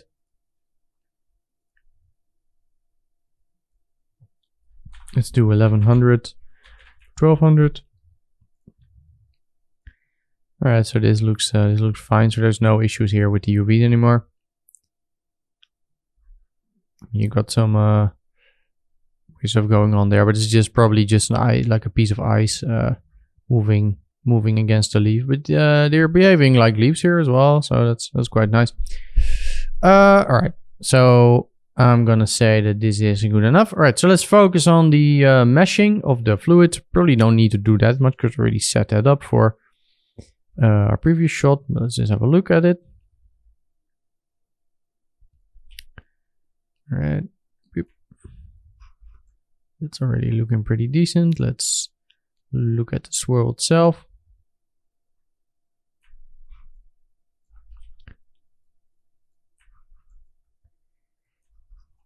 Looks pretty fine. Maybe want to change the droplet scale a little bit. Again, influence radius and droplet scale. Droplet scale always need to be roughly below influence radius. But in general here, I think this looks pretty decent. So I'm just gonna walk through a couple frames here. Just have a look at it. All right. Yeah, that looks good enough. Let's have a look. Yeah, filters. Good enough. Good enough. All right. Let's just save this to disk in the background. Let's do 1200 frames. And we're gonna be back when this is finished cooking, and then we can have a look at it.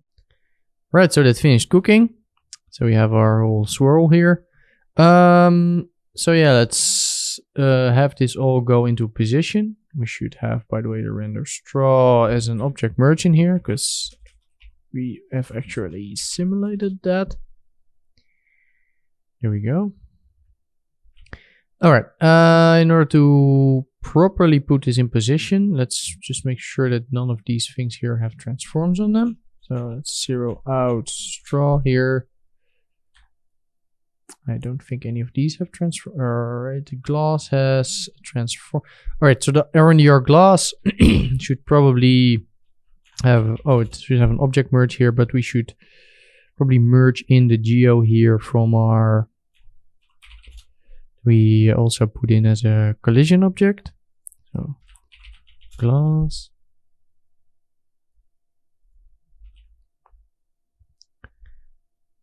Into this object. And let's put a copy of that reference, the reference copy of the transform there as well. And now let's do this whole transformation thing that I was mentioning before, where our simulation skill was already quite good, but we have to accommodate for it. Let's remove this thing. So we have to accommodate for it in our scene here. So this should all, it should all match up because we still have this transform here, which is referenced. So it's all probably gonna look fine.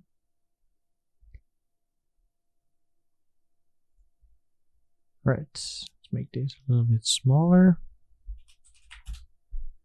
Something like that. Oh, we need to, I guess, move it up a little bit here.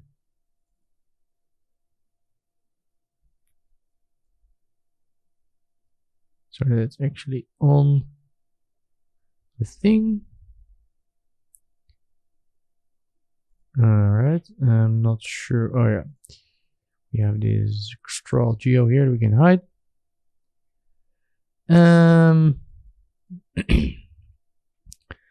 Alright, I think that's probably looking somewhat decent here. Alright, so the one thing is we want our, oh, by the way, this mesh here is looking a little bit weird in the beginning.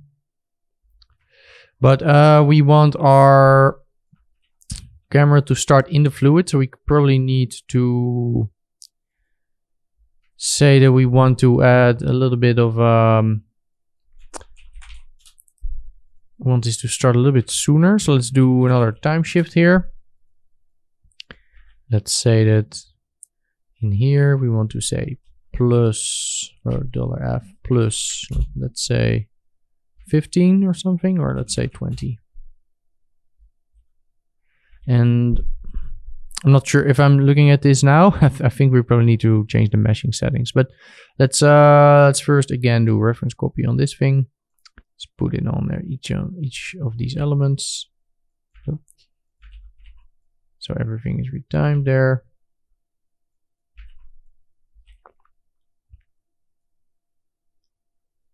Now let's have a look. So again, we're starting here inside of the swirl, and we're moving out of it. Let's just first try to see what this looks like in a flipbook.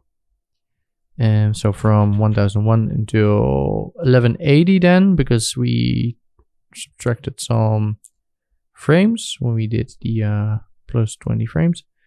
All right, let's just have a look at this. I think I'm gonna change the meshing there because I don't particularly like what's going on there, but we'll see in a little bit. All right, so there we go. I think it might actually be pretty fine. I want to try this in the edit first before I make any changes. Looking pretty decent. Might maybe want to rotate this thing so the straw's on the other side. It was in my original, it was on the other side. We could also keep it on this side. It doesn't necessarily matter too much. Let's just export this as a, let's scale it up to 1920 by 1080. Flip. Yeah, let's just go to a different folder and just use the same name. All right. Save. So let's just try this in the edit, see how well it works, and then maybe make some changes, maybe not. All right, so I've edited in Premiere here, and it works decently well.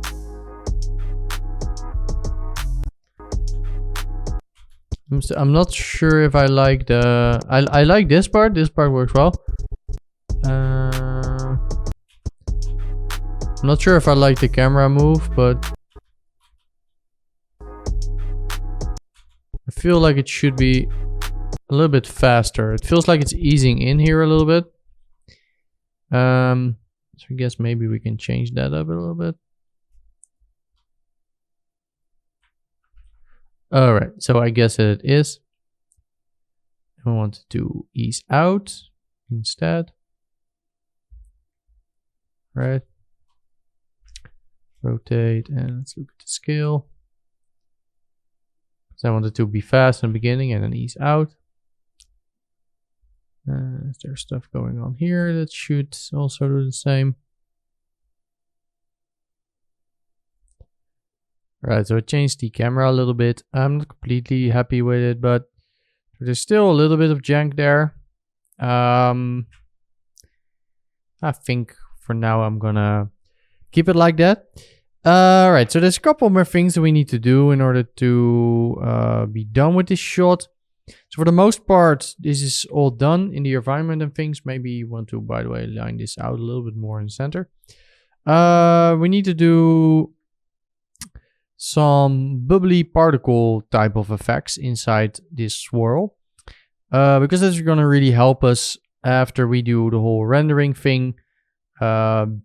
Just first off, to be able to denoise the whole thing a little bit better, to have it to get away with a little bit more extreme denoising. But also we of course just have a sparkly drink, and sparkly drink is going to have some bubbles.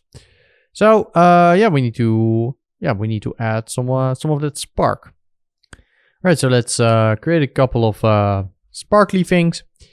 Let's make another node, call it bubble sim, and let's go in there. Let's grab some stuff from our main simulation, because what I want to do is I want to grab the points from our main simulation here.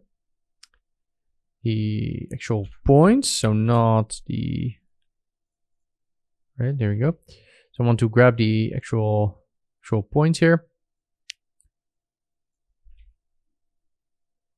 Let's have a look at it. And I want to sort of create a velocity from, so a velocity VDB from this thing and affect some particles with it. Because the problem still with Vellum is there's no ID attribute on Vellum as of yet. Like I mentioned, they might add something like this at a later date, but as of right now, there are still no ID attributes on Vellum Solver. At least that I have found, or unless something may have changed, I haven't seen it. So if side effects, here's this, it would be great to have ID attributes at some point. I read in the forum somewhere that they were going to do that. So hopefully at some point we will have IDs. But for now, let's do it another way, because like if we had IDs, what we could actually do is just blast away a couple of these points and keep a couple, and then we already have some sort of some sparks. But we cannot do that, unfortunately. So what I want to do is, like, these things have a velocity here. And what I want to do is I want to create VDB from particles. Probably a little bit higher size here. And doesn't seem to grab anything yet. Change the... Oh, it's my thing is set to manual, so that's of course not going to work. So let's have a look. Change the minimum radius. Right, let's increase the... All right, there we go. Now let's increase this a little bit. Let's increase the voxel or decrease the voxel size a little bit. We're just going to try to sort of fill this up, similar to what we had before. Something like that. But instead of doing this as just a regular surface, I want a velocity volume. So what I want is I want to grab the velocity here. So V, displacement, velocity, or acceleration as a type, and call this vel. So this will mean that we're going to get a velocity volume there. And that means that if we do a volume trail, let's delete a couple of points from this main sim so I can demonstrate this. Just set 2 points. Float r equals rand at ptnum.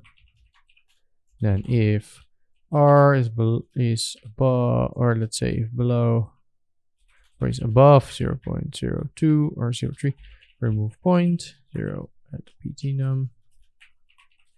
We just cull away some points, maybe even a little bit more. So we have some points. It already looks pretty decent, but the problem is that if we do this based on point number, we're probably going to get some jittering in the beginning. Anyway, if we plug that in and then plug this into the velocity VDB, you can see this is going to trail these points based on the velocity. So this thing here is making a velocity volume from the incoming velocity on these things, which you can see over here. If we just go through this, which means that we can actually do a little particle sim with some incoming particles. I guess we could actually use some of these incoming particles instead of actually scattering something. We need to go away a little bit more, I guess.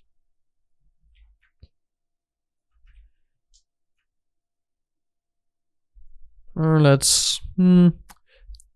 No, I think let's scatter some. I think that might make a little bit more sense. So let's also create a density VDB. Let's scatter some points in there.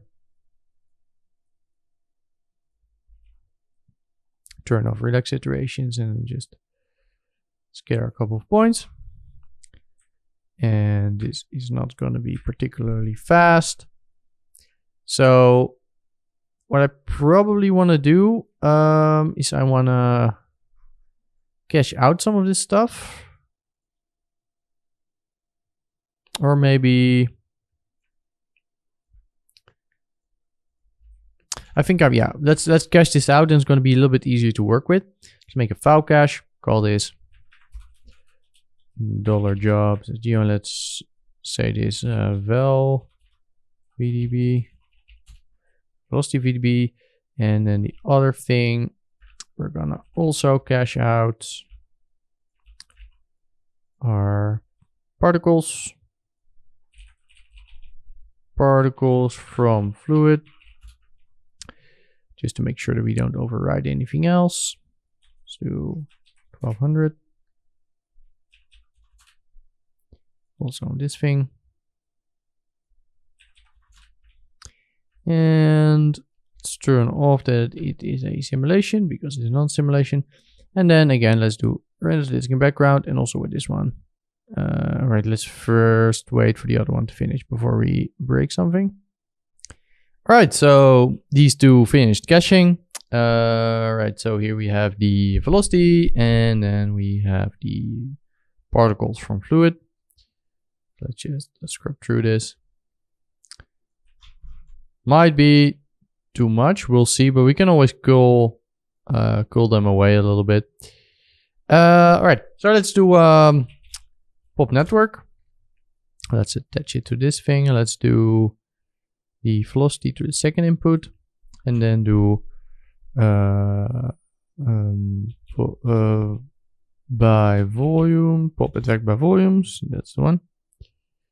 All right, first let's do sub second context geometry. So that's going to be the velocity there. So that should load the velocity for us. And then inside here, we want to emit all geometry. So it's going to be all the points. Let's turn on the little brain. And if we play, then this is going to fly all over the place. Or I think we might actually have a little bit too many points. But we'll see. But you can see, so right now these are really flying off everywhere. So you can say update force, update velocity, or update position. So what update force will do is, again, it will sort of push on the existing forces. So let's say you have a velocity going one way, and then you have another force pushing on it, and it will modify the existing force. Velocity will override the velocity. It's also not really what we want, probably. Maybe we do. It's already looking better. You see, we do have some stuff that's stuck eventually, but we can get rid of those later. General doesn't look too bad. You also have update position, which was actually update the position of the points that are emitting, which I think might be good. Let's do a null here. So you can see we do have quite a lot of sort of points that are sticking.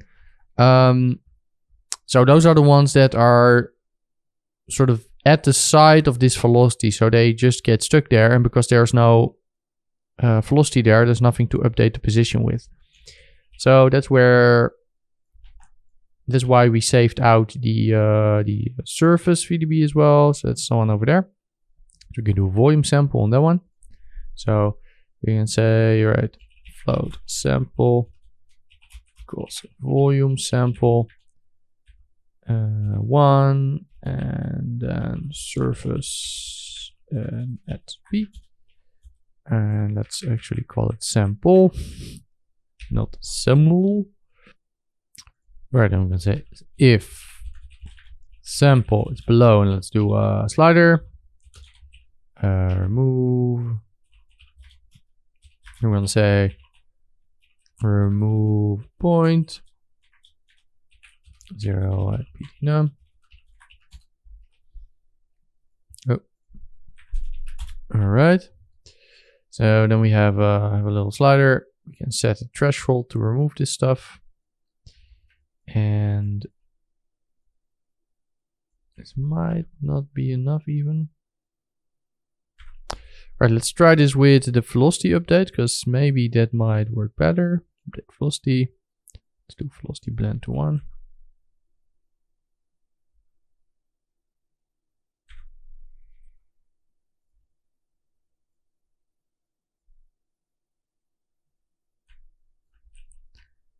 Wait, are we actually removing the correct stuff? All right. Yeah, we were accidentally like, this is what I mean. Like, I always seem to sometimes accidentally remove the wrong one. Right, so this is looking a lot better. So we were accidentally removing the stuff on the inside, which is of course not correct. Yeah, so something like this is already looking a lot better. Let's just cache this out as a simulation here. So let's turn on simulation, call it bubble sim1. So we're gonna do a second one as well. And let's just save this out.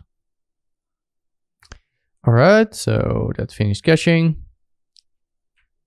So now we have a basically just a sort of simplified movement of our particles, which is, and on these ones we also have an ID. So if we want to coil this, we could say float r equals random at pt num.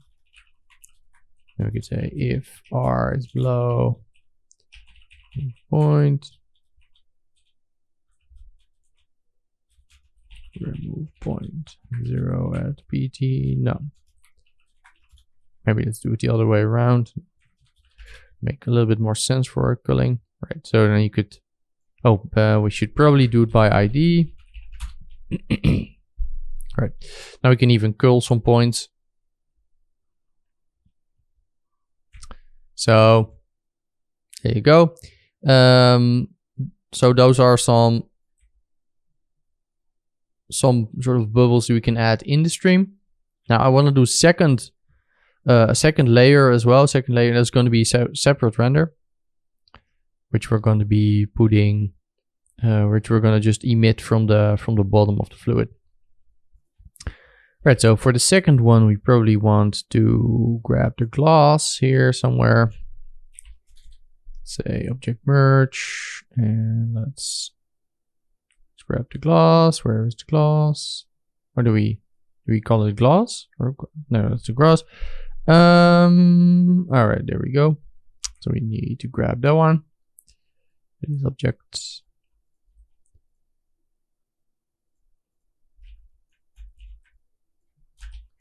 Right, and let's grab some polygons here. And for some reason, viewport is acting weird again. So let's do another view.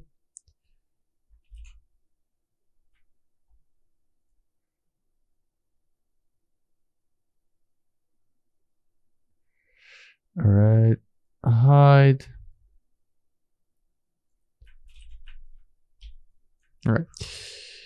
I don't know what's up with some of that stuff, but viewport just sometimes keeps breaking. So anyway, we want to select the patch here. So we can use that patch to emit, because we want to sort of just emit some fluids from the bottom. All right, so press delete. There we go. Delete non-selected. So we now got a nice patch that we can emit some stuff from. Let's do pop network.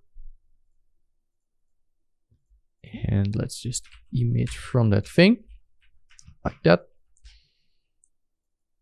So scatter on surface is fine. We probably want to do a pop force. This is going to be a very simple sort of pop simulation. So let's just do a little bit of force in the up direction.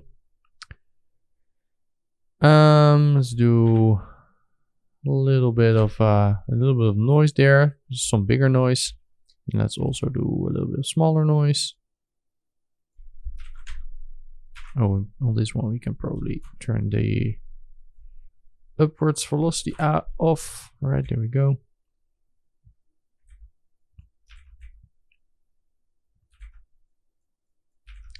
I guess something like that. Pretty simple. All right, so now we want to add some collision objects, of course. So let's say you want to do static object, merge. And what do we want to add? Well, first we want to probably add our little glass. Where is it? Again, keep losing my glass. Where are you, glass? Grass, grass. All right. Keep misreading the whole thing. All right, there we go. So there we go. That's going to be the glass. So just as a sort of a collision object there. Let's call this glass. Let's do another one.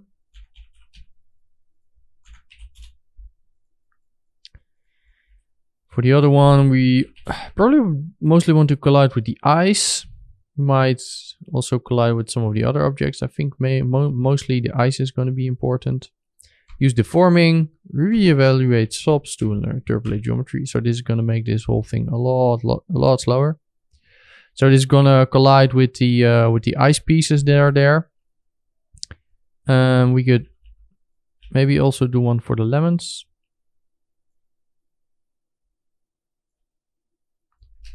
Lemon. And I don't particularly think we need one for the leaves. All right, so let's do some type of a life expectancy, maybe like 3. We are gonna curl away the points once they come out of the fluid. So we don't really need to care for now that they come out of the fluid. We can do that in SOPs. I mean, we can do a volume sample here and check if they're in the fluid, but makes more sense to do that in SOPs because then we still have some control after we finish casting the simulation. So let's just copy and paste the other one here. It's already set up. So we call it bubble sim 2. And let's just save that out. All right, so I accidentally also loaded in the geometry on this thing, so we don't want to do that. So let's cache this out again and let's just load the pop object here. All right. Oh, and I can also see that something is not going great here with the collisions.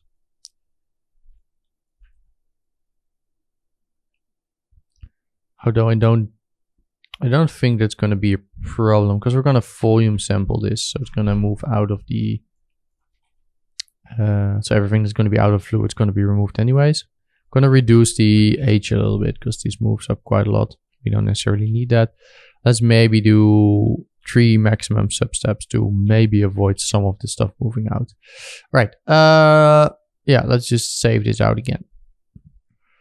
Okay, so we have our particle sim. You can see stuff flying out, which shouldn't be a problem.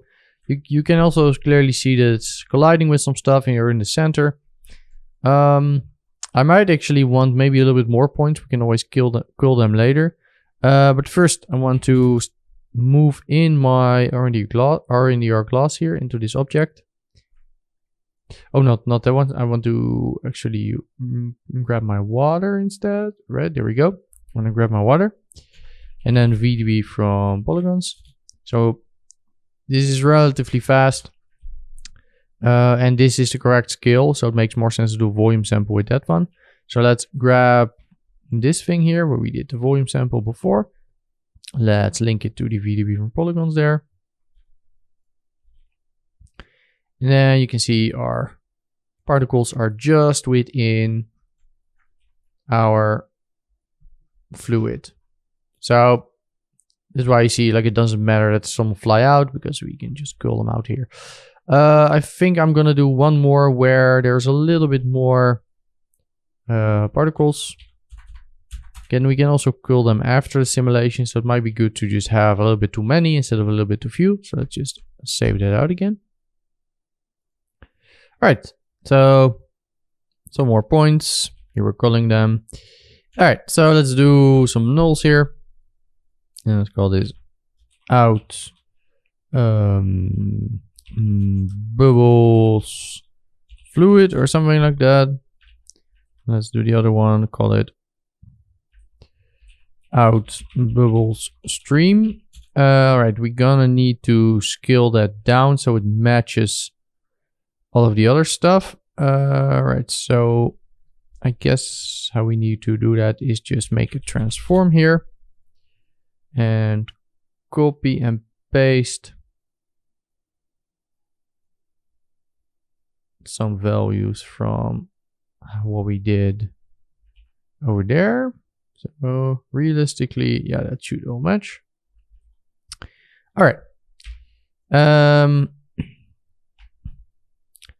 Let's color code this one, or let me turn off my update because again, a little bit slow. Let's do, or let's, by the way, still color code these green. Let's maybe call this R&DR. Let's maybe do a prefix for this, fx R&DR. Bubble fluid, and give it a different color, like something like that, and then bubble stream,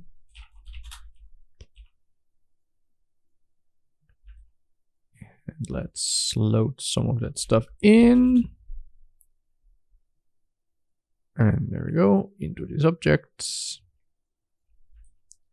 And the other one.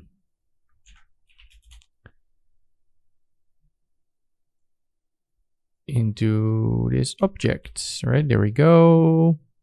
Right, so one more thing that we of course need to do with this fluid is we need to actually time offset this a little bit, because that is also what we are doing in our Vellum sim. So we are time offsetting everything there. So I wanna time shift that as well. So I want to turn that off, and I want to paste relative references. So we actually match up our time offset with what we already had, because else, of course, this is not going to be correct. Right, delete, and oh, I think I lock it. All right. So here we are time offsetting it, but here we were sort of loading this in, right? So that is of course not going to be correct, but now it should be correct. So turn on auto update, and it's going to be a little bit slow, so we can hide these because we don't really need them for our flipbook. All right, so let's now we have basically everything. Like if we might have forgotten something, I guess I can throw it into the lighting shading chapter later. But as far as this is looking, I think we're there. So let me just do a final flipbook here. This is getting awfully slow. Let me do a final flipbook here at 9020 1080 and throw that in Premiere, and then we can have a look at our final sort of our final little animation. I'm gonna do this until 1180 and see how everything works. All right, let's flipbook this. I'm gonna flipbook this. I'm gonna export it in Premiere, and then we're just gonna have a look in Premiere once this is finished.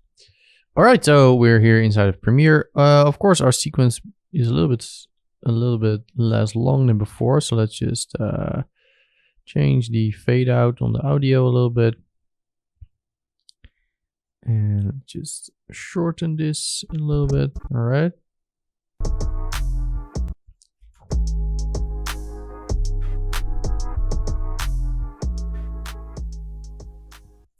All right, looking pretty good. Let's just view this in its entirety from the beginning.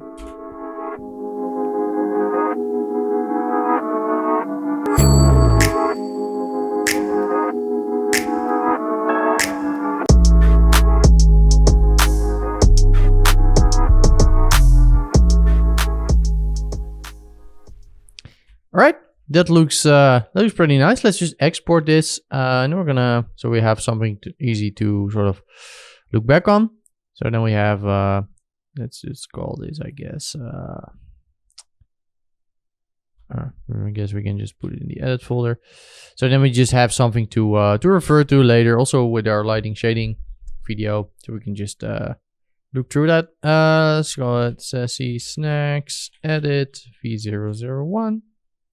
Let's just export it.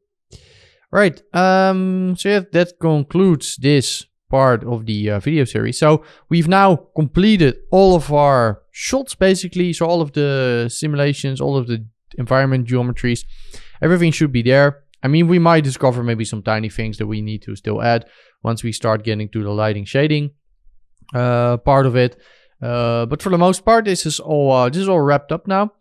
So hopefully you'll join me in the next video where we're gonna start lighting and shading all of our scenes inside of Solaris. So that's gonna be quite interesting.